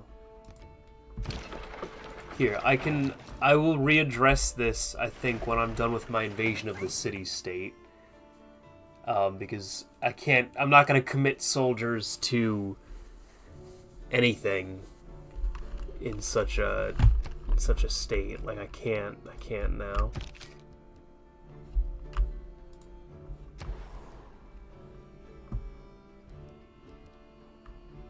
I especially need to see what the situation is if I take that city-state, if it would influence me to really want to attack Hungary and kind of divvy them up just to simplify our borders. Because I like that they can pose as a counterbalance to kind of check your power. But they might just be causing more disruption in the region by existing. I mean, you guys are at peace right now, too. That's the important thing. Or that's a notable thing.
You might have to declare war on a city-state just to pass through their territory, because they're just silly now, is what it is.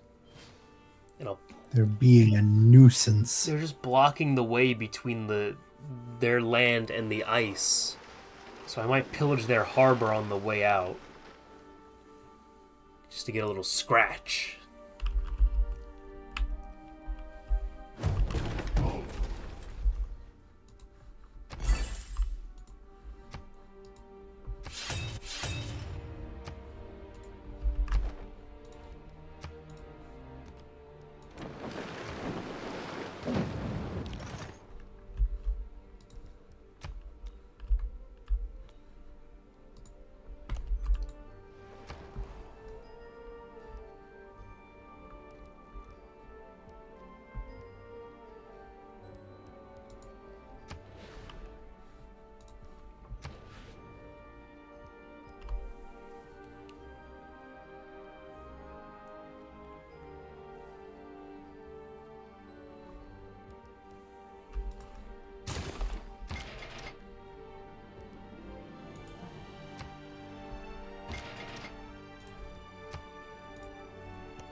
I am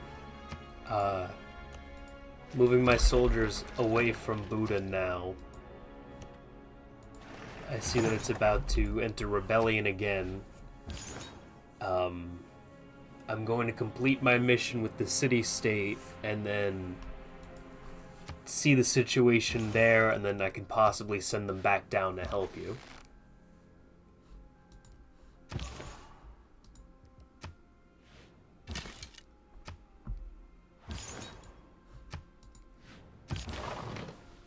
Should probably send my medic apostle out there too.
Do you have any objectives aside from Buddha? I am now taking Taruga as well. That may work better if you have both of them for your loyalty. Yeah. I'm trying to see how this situation could work in terms of keeping Hungary around while also letting you maintain Buddha. It's just a loyalty thing at this point, but...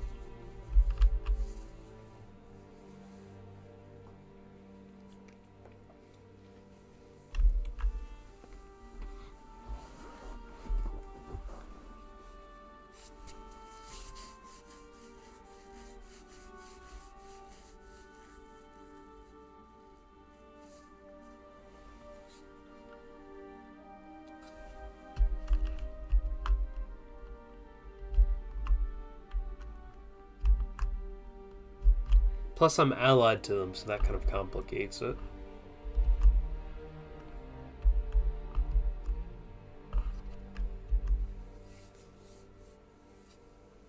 And I'm the suzerain of all of these city-states here. But maybe I ought to just clean up the map a little bit and put them all under my direct control.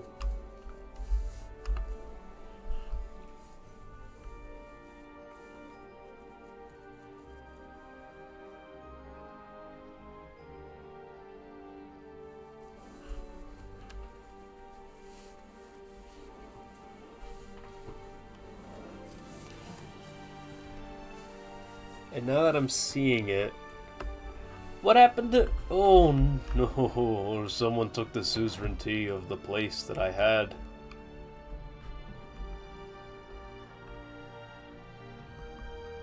It was you?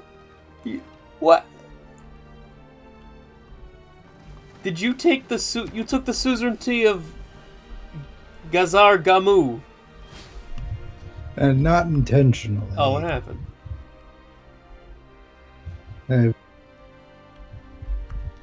Whatever envoys I had in Taruga got given back, so I just sort of arbitrarily picked somewhere else to put them. Oh, I get you. Well, your careless decision will lead to war, sir. Oh. This is not what I wanted. So this kind of feeds into my larger scheme. Did you take Vatican City too? I did you not. You did! Or I should have. I didn't. I didn't put any in Vatican City. Ah, damn it. Buddha's independent again. Alright, it looks like we have a big shakeup going on in the southern continent. Hang on. Give me a second. There's a lot to do here now. Let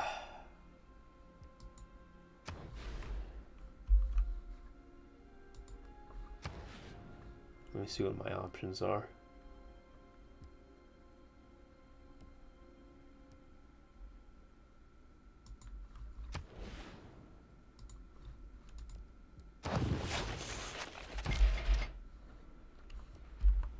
Okay, I might be rescinding my former policies about, like, all of this central stuff. I'm gonna see how it goes. Maybe I should just rethink my whole strategy here, if I'm being honest.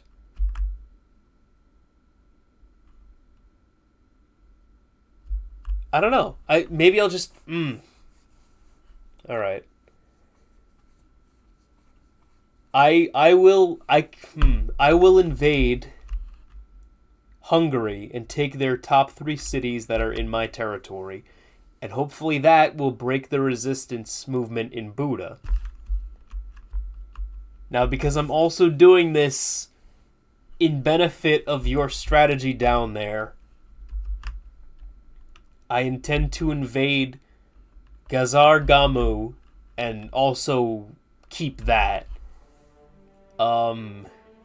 Yeah, okay. And I am considering doing it with Vatican City and Laventa as well.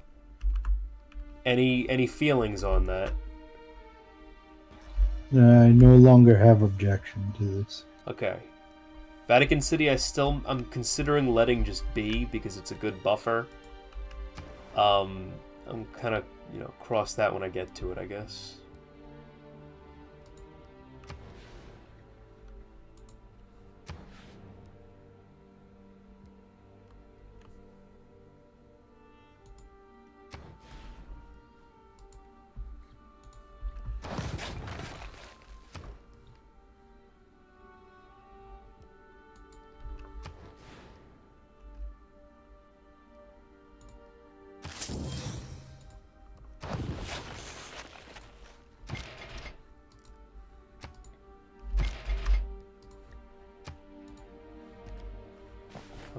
Alright, I think it's all coming together now.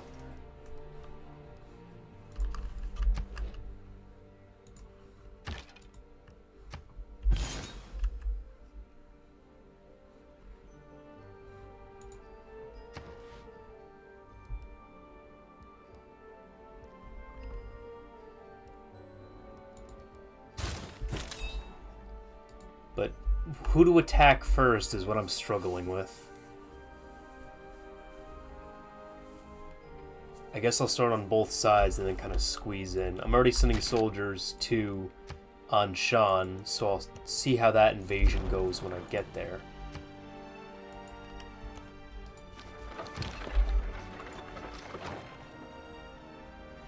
And Hungary... Okay, this works fine, because I'm no longer allied with Hungary either.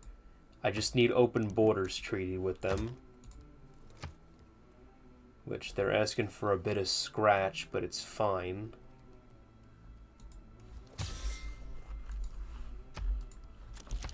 It's all good.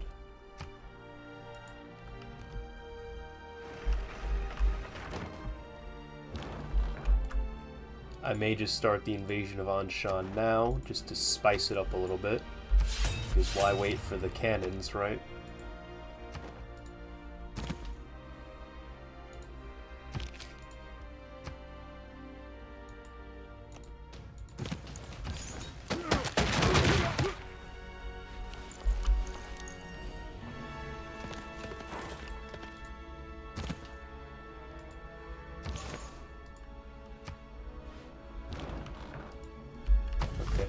This will be good. This will benefit everyone, I think. And the intention being that my control there will lessen the pressure on you.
I definitely want to get more boats, because now I'm kind of becoming more naval.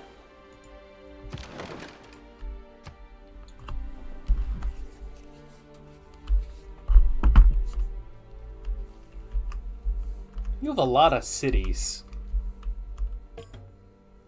Yeah? All this for... Doesn't it seem a little... What? What are you gonna say? excessive? Yeah. Oh, alright, well... well, that's fine then. Yes. This has all been a gas. Well, I appreciate your honesty on the matter.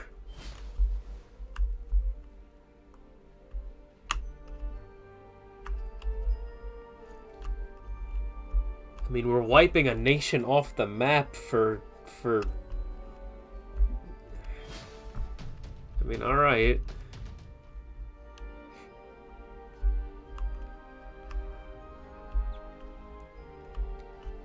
Do you want to try peace before we get into it? I mean, I'm at peace with Hungary. Yeah, but how... That's not gonna... It's not gonna last.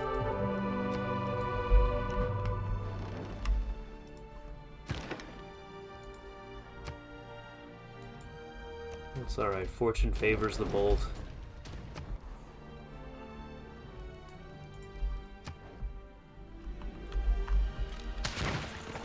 Let's see if my elves can fight.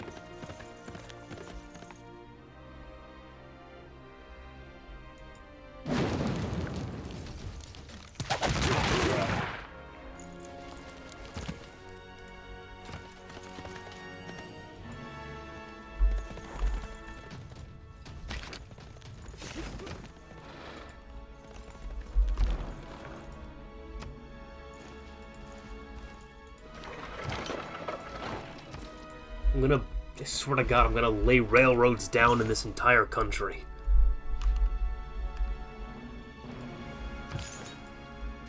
It's gonna be the Polar Express, but with weapons.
Oh, you took it again. This is going to be an ongoing back and forth. I will sound less enthused next time. I am sorry.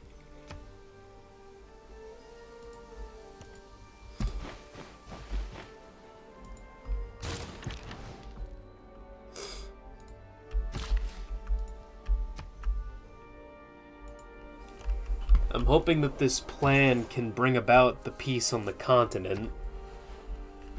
You know, by waging more wars.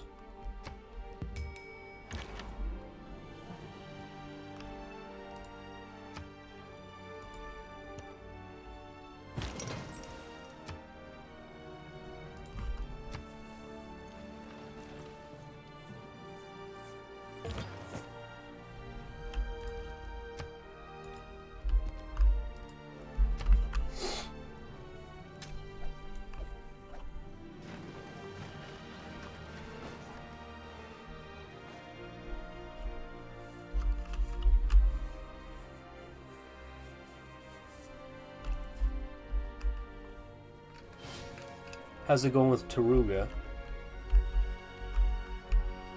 They got sturdy fucking walls. What are you using, boats? I'm trying. Oh, I get you. They got walls. They're beefy.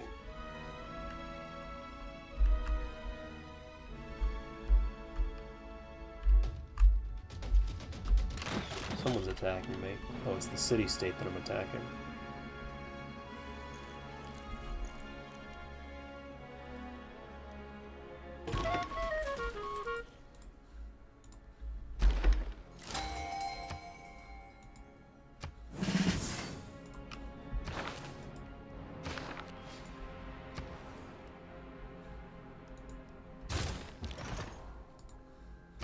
I don't even know who to send envoys to anymore. Like, everyone's on the chopping block.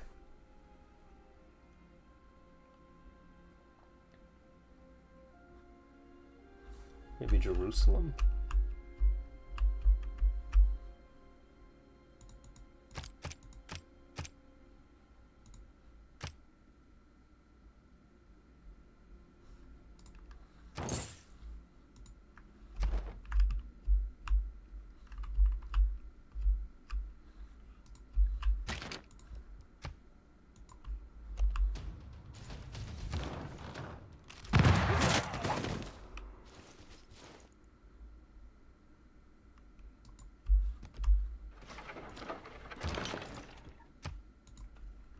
You know, despite all the starvation and conquest, at least Buddha is still feeling the Christmas spirit.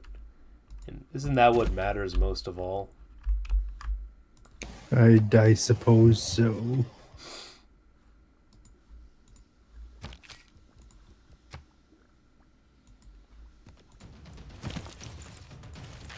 can't spell Santa without amped.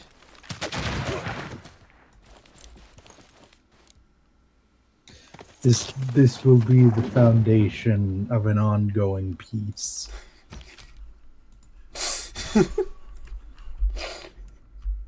Surely this will inspire love between our people.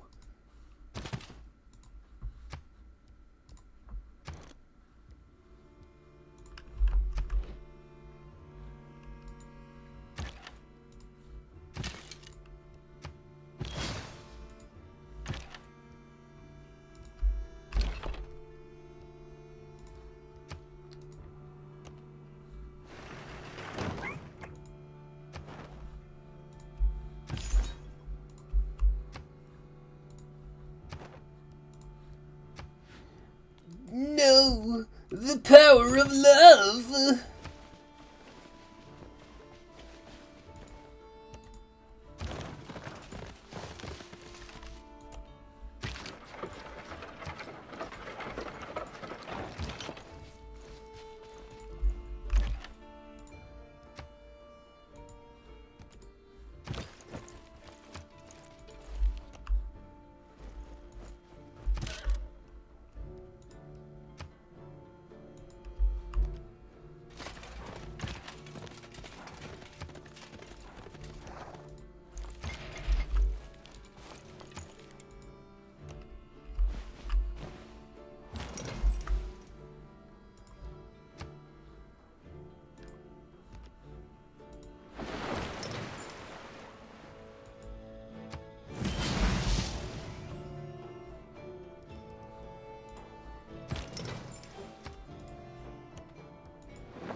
Still haven't found the Inca yet. I don't know what's going on with that.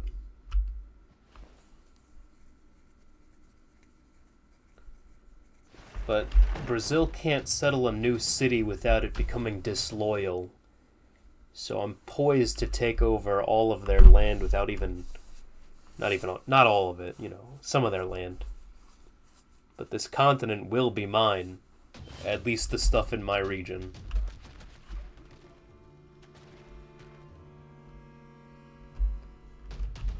Pretty soon we'll be calling the whole landmass Christmas Island, don't you think?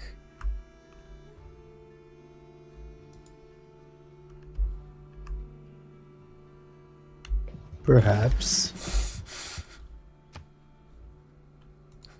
What say you on the matter?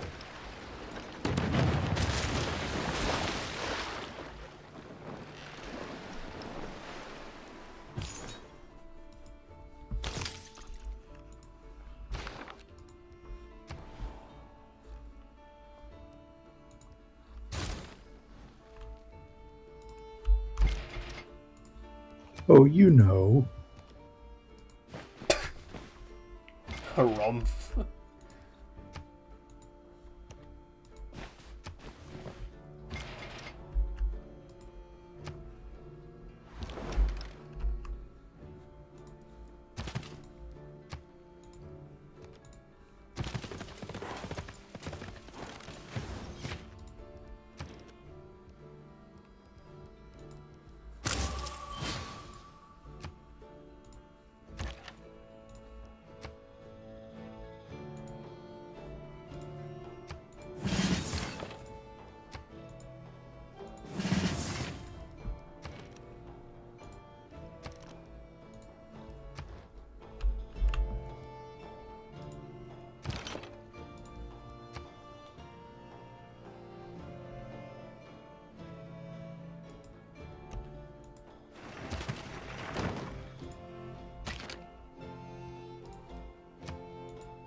Ooh, hoo hoo. Yowza. That's a lot of oil. Yeah, I'm reaffirming my investment in this whole region up north in the desert.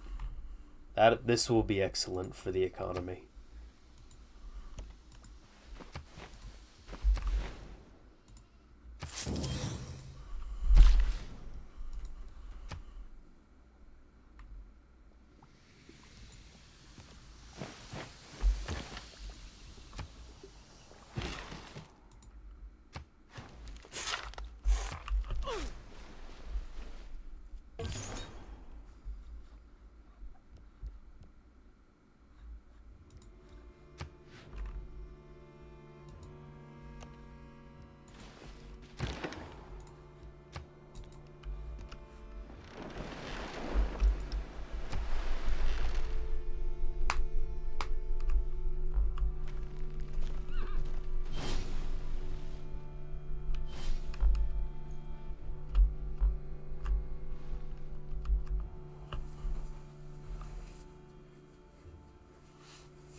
I'm going to start doing spy missions in Hungarian territory. Any suggestions? Do you think I should target Gior and try to reduce their loyalty? Yeah. Okay. I figure that would be the most immediate benefit.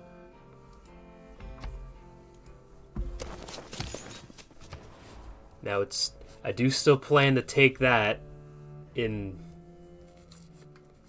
folding into this whole scheme we have going. That's still in my zone,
Going to war with another city-state now.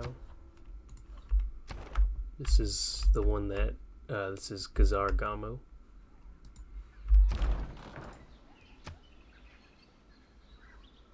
Oh, they have beefy walls. Oh, this was a mistake. Holy shit.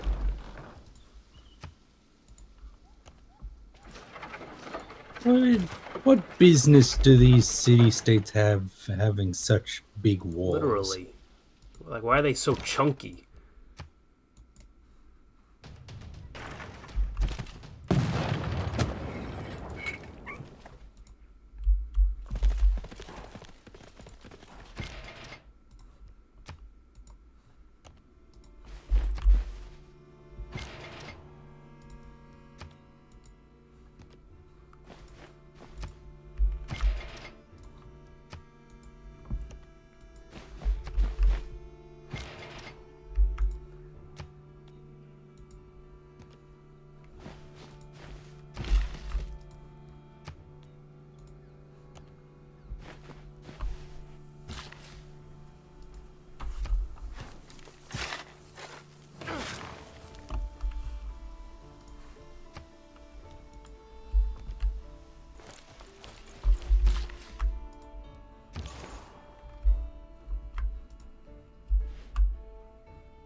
Do you remember in Fairly Odd Parents with the battering ram?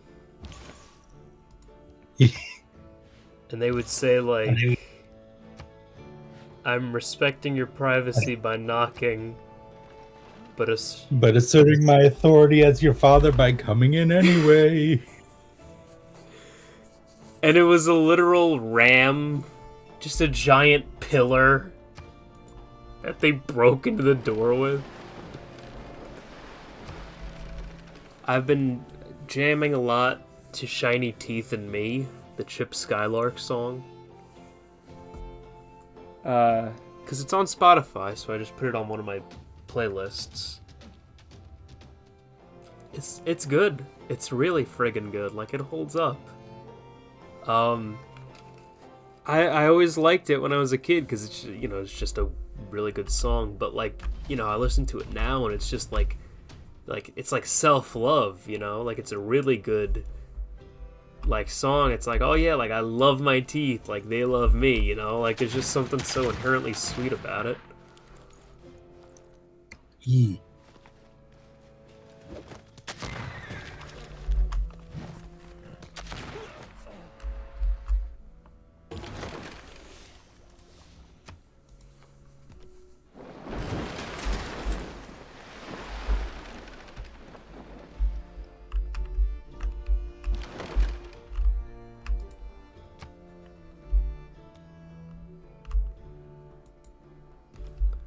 I'm thinking there's only 2 islands in the entire world, and we share one of them. Yeah. Are you considering just taking the other one instead? Give me this one. Can that, you wanna do that? What are we doing? So you know how we live on the same continent? Yeah. What if you leave? And I've made all these cities. yes, thank you. I appreciate what you have done for me. Now hold on. I'm not going anywhere. You leave. Why don't you leave? I'm Santa.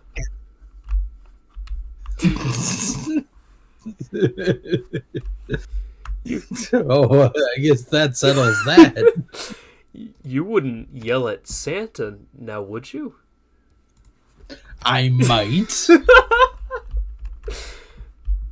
Oh, I didn't realize we were dealing with those kinds of bugs.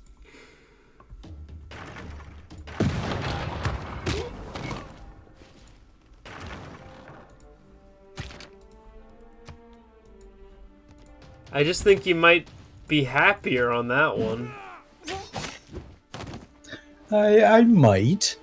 I'm happy where I am here. There's plenty of like fields for you to run around in. Ants like that, right? I don't actually know what ants do. I thought ants were fake, and then they started colonizing. You thought they were a falsehood. I didn't think they were a real thing, and then they started colonizing my neighbors, and I was like, oh, that's what the ants do. And now they're warping my geopolitical strategy. Because I wasn't going to invade Hungary, but my hands are tied. I got to start taking cities, you know? It's one of those.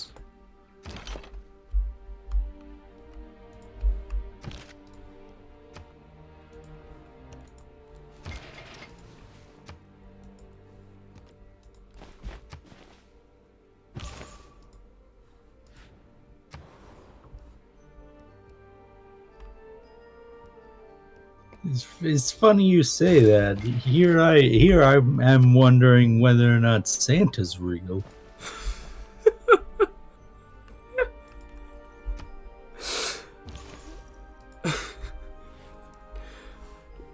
Do the presents under your tree tell you nothing?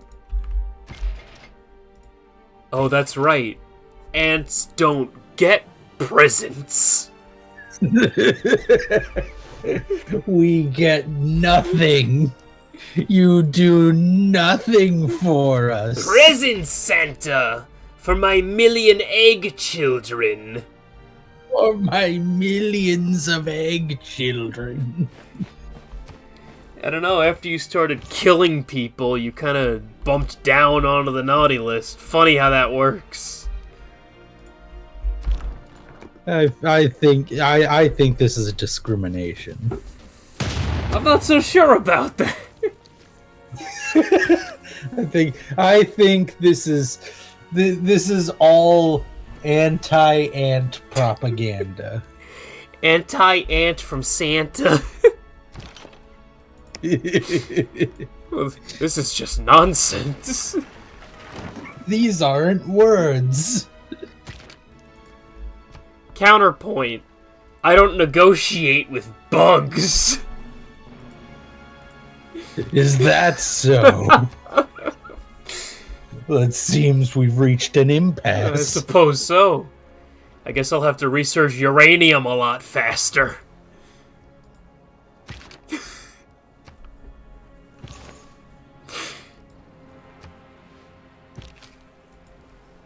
Spams the nuke button.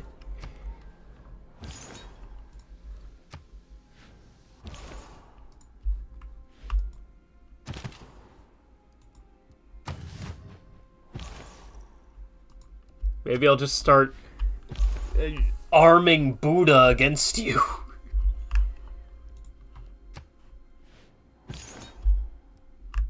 Oh, you're making it... Oh, I thought you were making a dent in Taruga. I was looking at Buddha's walls. You're throwing ants at them over the ocean? How many ants do you have? I had a lot more, but they're not doing anything. Well, because they're only scouts. I thought. You're throwing them at boats. And ants can't swim. That's what you think. No, wait. They're just like motorboats. Boats made of ants. Back in my day, we had boat ants. It was terrible. It was terrible. Look, there's the boat ants going by. Ew! Oh. I didn't want to see that today.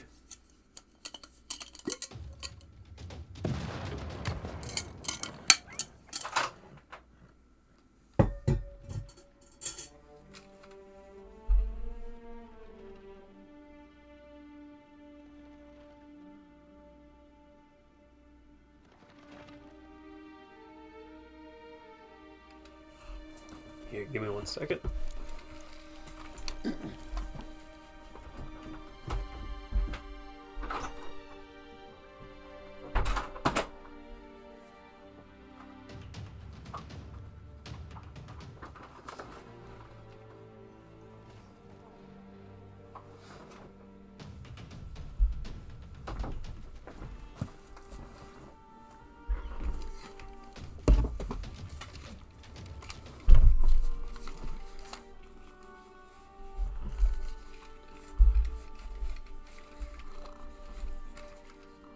Okay, I'm back. Now I have Daphne here so she can witness your demise. At the hands of the claws. At the claws of the claws. Don't show that to the cat.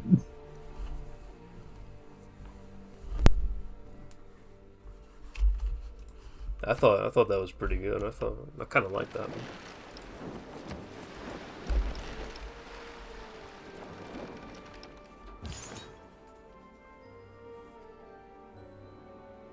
Okay, I turned my audio down by accident. Did you respond to that thing I said?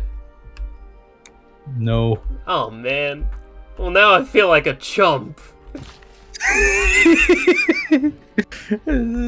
Don't show that to the cat. I thought I was being clever. That didn't even warrant a response. You know, I don't think I heard it properly. it's fine. I don't even care anymore. It doesn't matter. I'm gonna invade you just for that. You're gonna invade me over this. At the claws of the claws, right? Okay, yeah, that's good. I don't feel good. Easy. You don't feel good about it. Now I'm a chump. I feel like a big jerk. Brazil captured my spy. I might just have to go to war with them over it. Like, come on now. Like, what do you want to hold my spy captive for? Be for real. Your city's rebelling anyway. I'm gonna invade them. You see what you do? Me? Now I'm violent.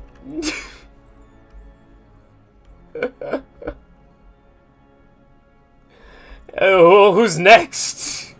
You took Vatican City. I can't be upset about that. We've established it. It's beyond me. But how come I have no... Oh, right, because I'm at war with them. I'm just coming at you, accusations left and right. You're just throwing accusations at I'm just me. looking to be upset now. You out here blaming the ants? Yes. Oh, it was a nice place to live before all these ants showed up.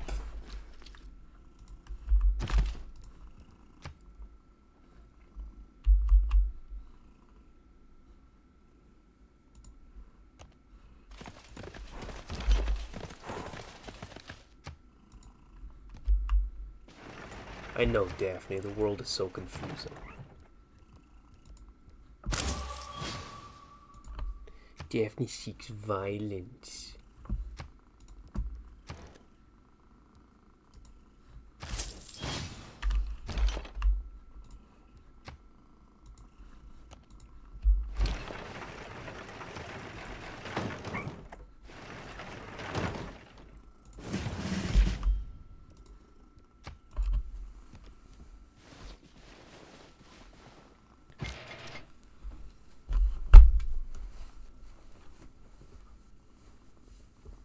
Don't show the cat. She knows what this is. She knows what happens here.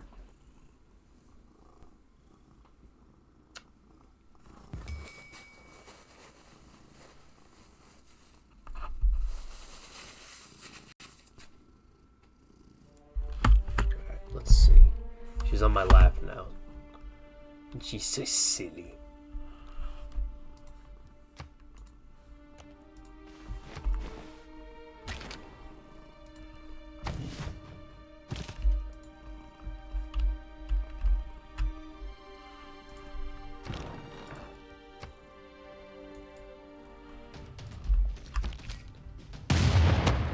This is anti-ant propaganda. Propaganda.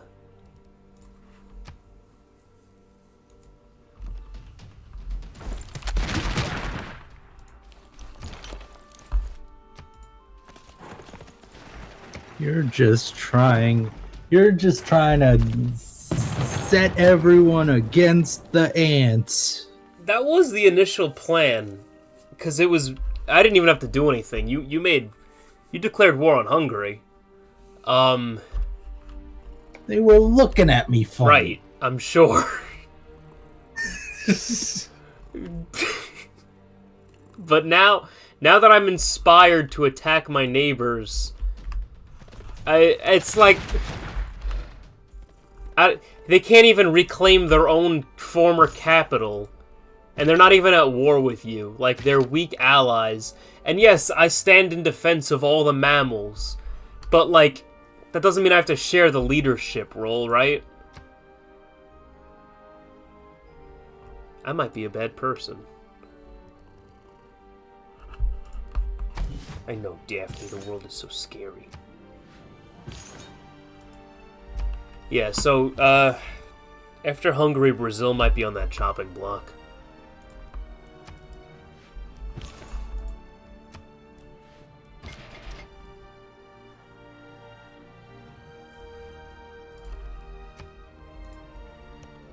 And then I guess Portugal. I mean, I like Portugal. They're just kind of in the way.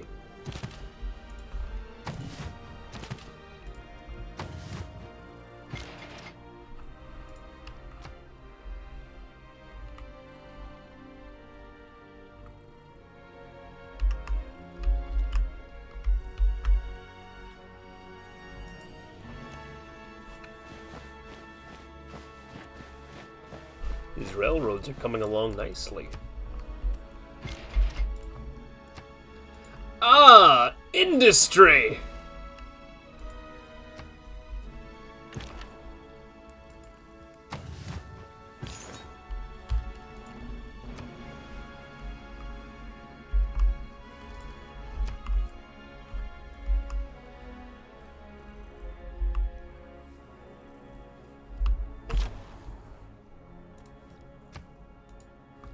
Now I have to fucking bargain with Pedro II for my spy back. What would it take? They want the whole wazoo! What? What are they saying? What is this? They're trying to trade me, like, some of their art and open borders for my spy back. No, I'll give you, like, a nickel. They want Hamlet. They want Hamlet from me. I'm gonna threaten them. That's what I'll... They want to take Hamlet from you. They can't have it. 180 years ago, I recruited William Shakespeare. By the grace of the Christmas lion, he was not consumed on the spot. I'm going to threaten them for what I want. That's it. I'm just going to put soldiers on their border.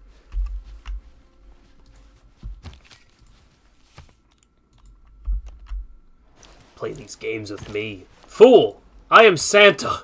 I am the Claus. Snip. It is me. I am the Claus. I am the him. There is no defying me. All of you on the naughty list. 1,000 years naughty list. 1,000 years naughty list. To the Christmas dungeon. You will be devoured by the Christmas goblins. Ew, I don't like them. Ew. There's actually a lot of historical precedent for Christmas goblins. Daphne jumped off my lap. She didn't like this foolishness. Oh. I'm sorry, Daph. Why are you so silly sometimes?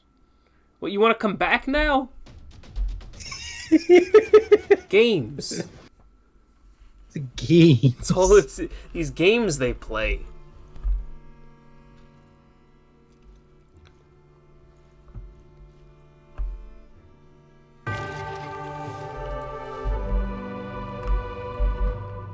Ooh, okay, good news. So that city rebelled, so that's progress.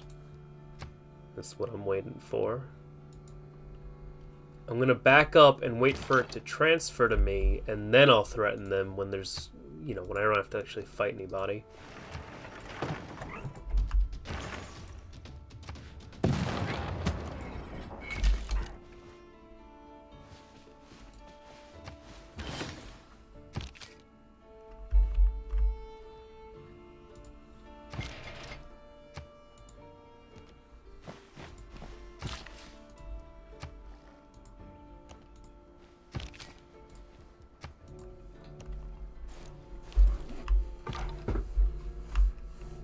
You know that clip from Ren and Stimpy where he's like the president?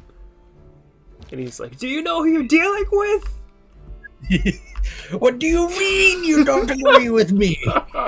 Do you know who you're dealing with?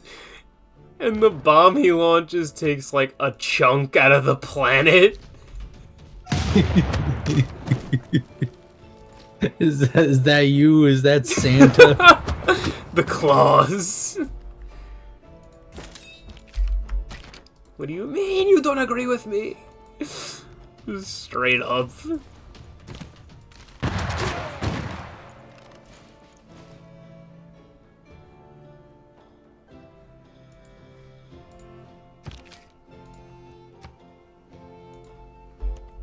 Let's see if I can actually maintain control over Anshan. I'm claiming this coal mine to the south of that city. Please.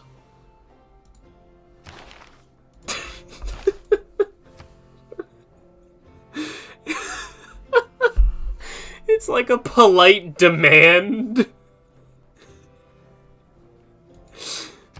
You're just gonna politely just ignore anything I say. With all due respect, no. With all due respect, I'm gonna go ahead and do it. Let me rephrase that. That coal mine is in my territory.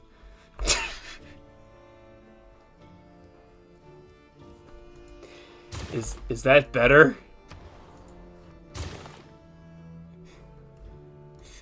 I Is suppose. that diplomacy? I mean, it's a fact.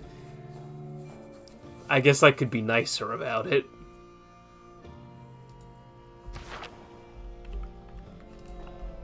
Anshan is mine, so from here I can start attacking Hungary from the east.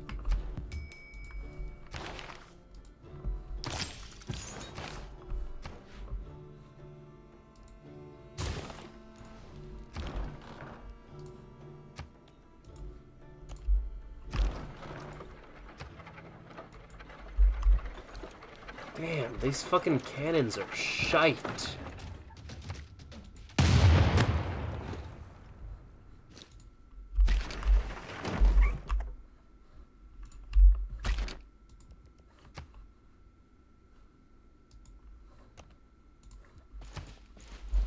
think I just have to upgrade everybody before I start really invading this one city, because they're tough as hell for some reason.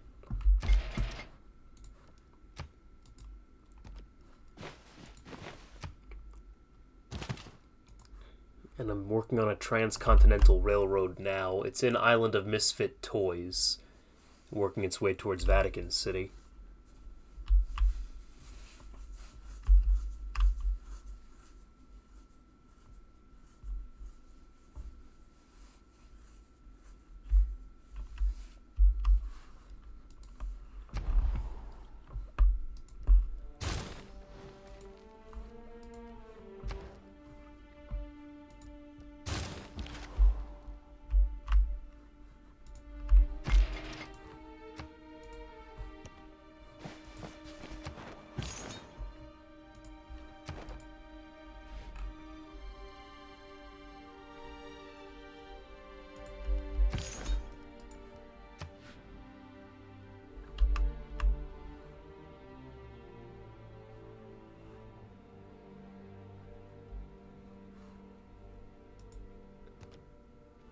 There's really not a trace of Catholicism left in the entire region. Oh wait, there! Sorry, that was Get him! aggressive. Get him! Get his ass! It's still alive in one city to the north, to the very north. And it's in decline, and I can hasten that process.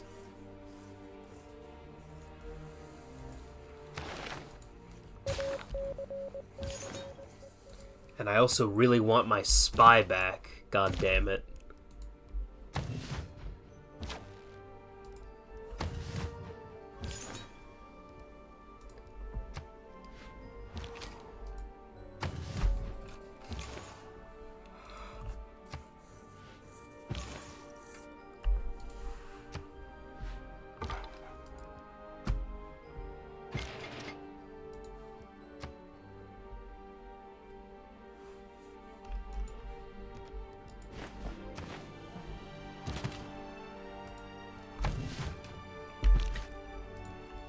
You know what returned to my mind the other day? Who was it? Glab Glogabka Lab. Oh. Yeah. I guess because I was thinking about stuff to talk about on here, and that was, we had talked about him in the past on the radio. It's actually very much a core meme of the old show. He looks a lot like Wallace from Wallace and Gromit. Is that what he looks like? A little bit. The head shape mostly. I feel like the nose is different. Similar sunken eyes. I hate looking at pictures of him. He's just like... He's rancid. Yeah. But he's like creepy. Like he's nude. Why is he? But like he shapeshifts. Like he turns into like an elephant thing. And yet he chooses that form unless it's like his base and everything else like hurts after a while. He chooses to be a naked sack thing. A slug. A slug. But are you familiar with the context of his... of the thing he's in? I guess it's a movie. He's about books, I think. Yes. He he encourages the beauty of books. It's actually discouraging. I mean, he loves books. That's true. For the context, it's the whole thing is this movie. I hesitate to even call it that because I don't think it's longer than like 30 minutes. Made by the guy that made Five Nights at Freddy's. He animated this. I don't remember what the name is. It's like Schminky, Shemansky, and the Magic House or something. And it's based on like some short stories from like, I don't know, like the 1940s or 50s. Like it's a different material originally. This is like an adaptation. And it's these animal friends that come across this old house, and there's all different people that they meet inside. And it's very, like, it's religious. It's an allegory for Christianity. Like, there's this magical healing woman or whatever who's supposed to be like Jesus, which is a different take, but I'm here for it. And there's, like, this demon thing in there, kind of. The devil. But, like, the Glabglow Gabgalab is, like, almost, like, supposed to be, like, anti-intellectual. Because they're, like, he's read so many books that he's become this yeasty... he's become this awful thing from reading too much.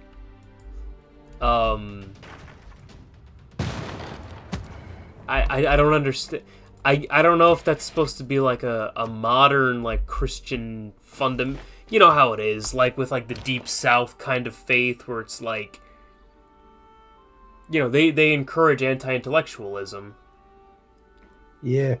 I don't know if it's tying into it that way where they're like, oh, he just read too much.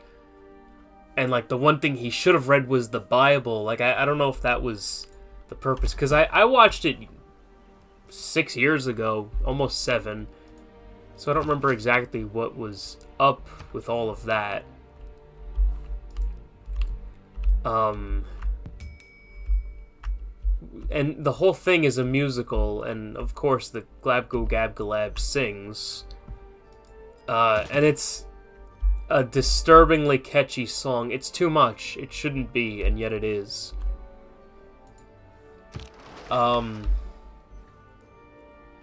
There's another song that all of the books are singing, and they're just saying, read us, read us, read us, read us, read us, read us, read us, read us, read us, just that.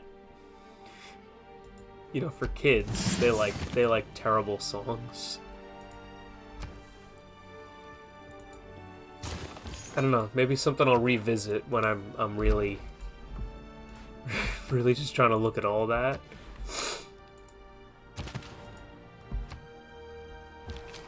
Take in the nonsense.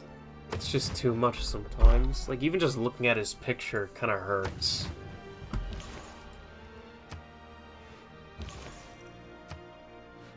I think I'm gonna let Daphne back out.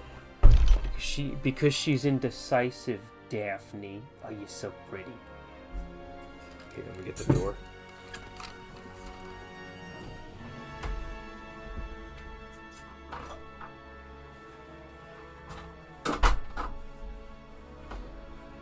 Oi!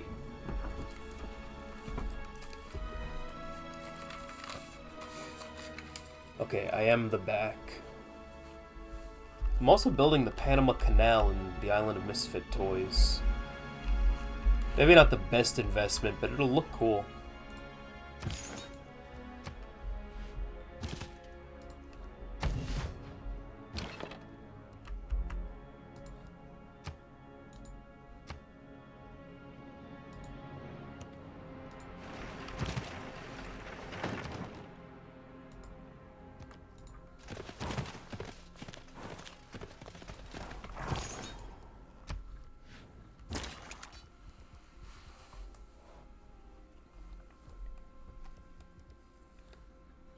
Right now, I'm trying to upgrade my soldiers in Anshan, and then I'm going to ship them towards Hungary and begin that leg of the conflict. In 2 turns, I'll be able to make heavy artillery, like modern artillery. They don't even have walls on this city. I'm trying too hard.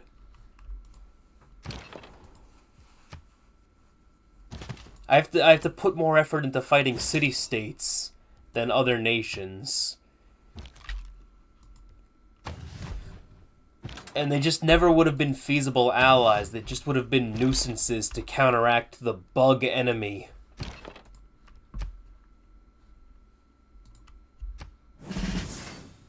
Ugh.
Do you think you may, at any point, change your mind about your Buddha campaign?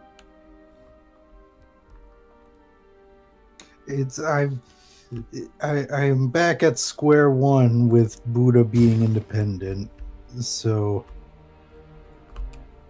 like I'm starting to think it's not worth it. Okay.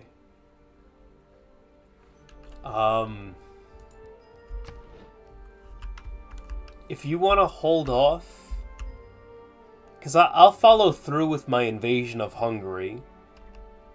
If you want to hold off and, like, invest in your nation for a few turns, or, like, rebuild your forces, you know what I mean? Because you have a chance now, you don't have control over it. You could, like, withdraw, regroup a little bit, you know? Yeah. Okay, let's try that out.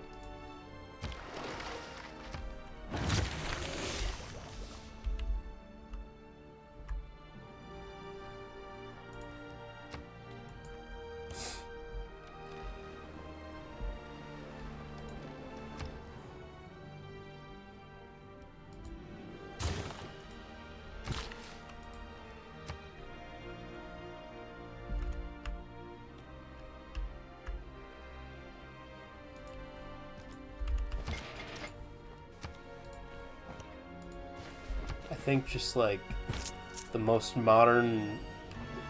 Let me see what you got. Especially for taking Taruga, you need like modern artillery. Like they are beefed up.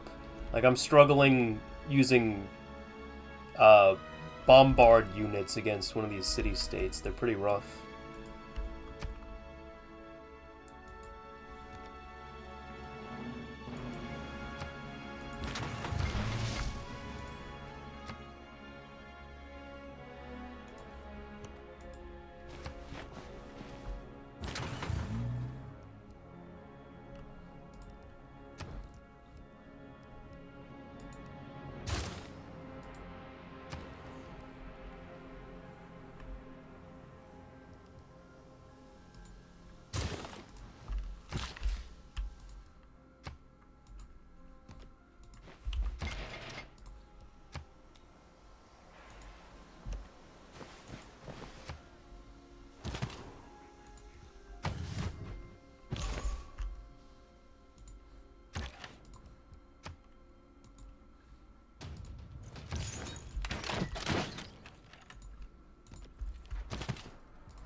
Oh, that's another reason to attack Hungary. They took my coal mine. How dare they? How dare.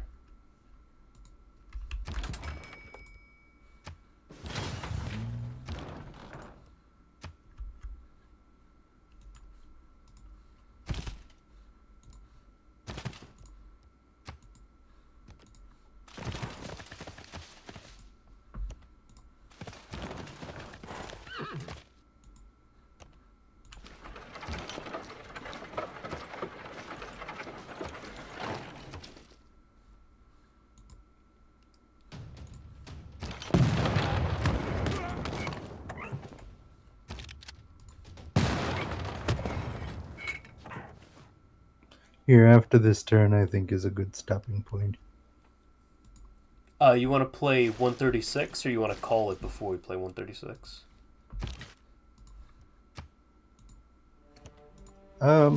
Call it before we play 136. Alright, no problem. Okay, let me just finish up here.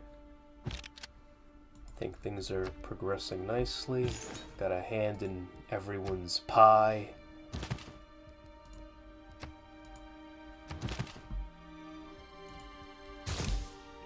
You're getting pie all over your hands. It's dirty.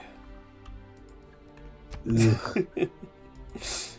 Yeah, I might just go to war with you over No, that. wait.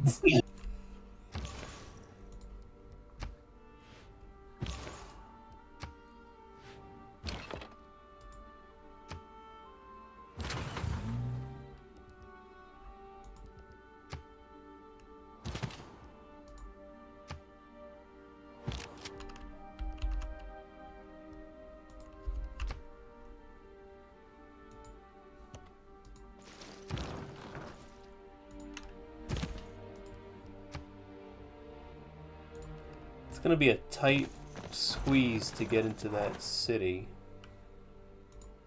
but it's not impossible because it's situated between two friggin' mountains.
Cool. I circumnavigated the planet, and I found nothing. You found nothing? Well, very little. Because I took an easy route. I thought it was going to be more complicated. I went north and discovered very little.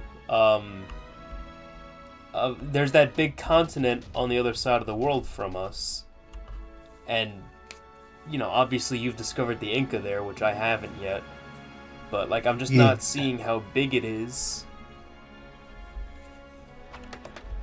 But we'll see. I think it may be a good place for you to, settle down. Relax a bit. I don't like what you're getting at. Nothing really.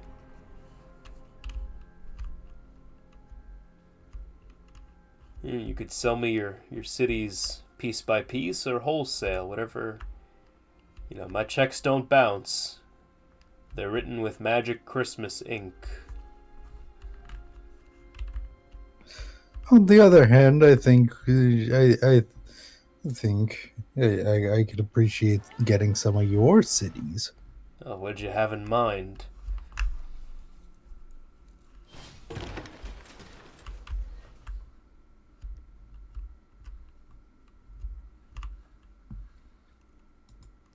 Here, let's save the game.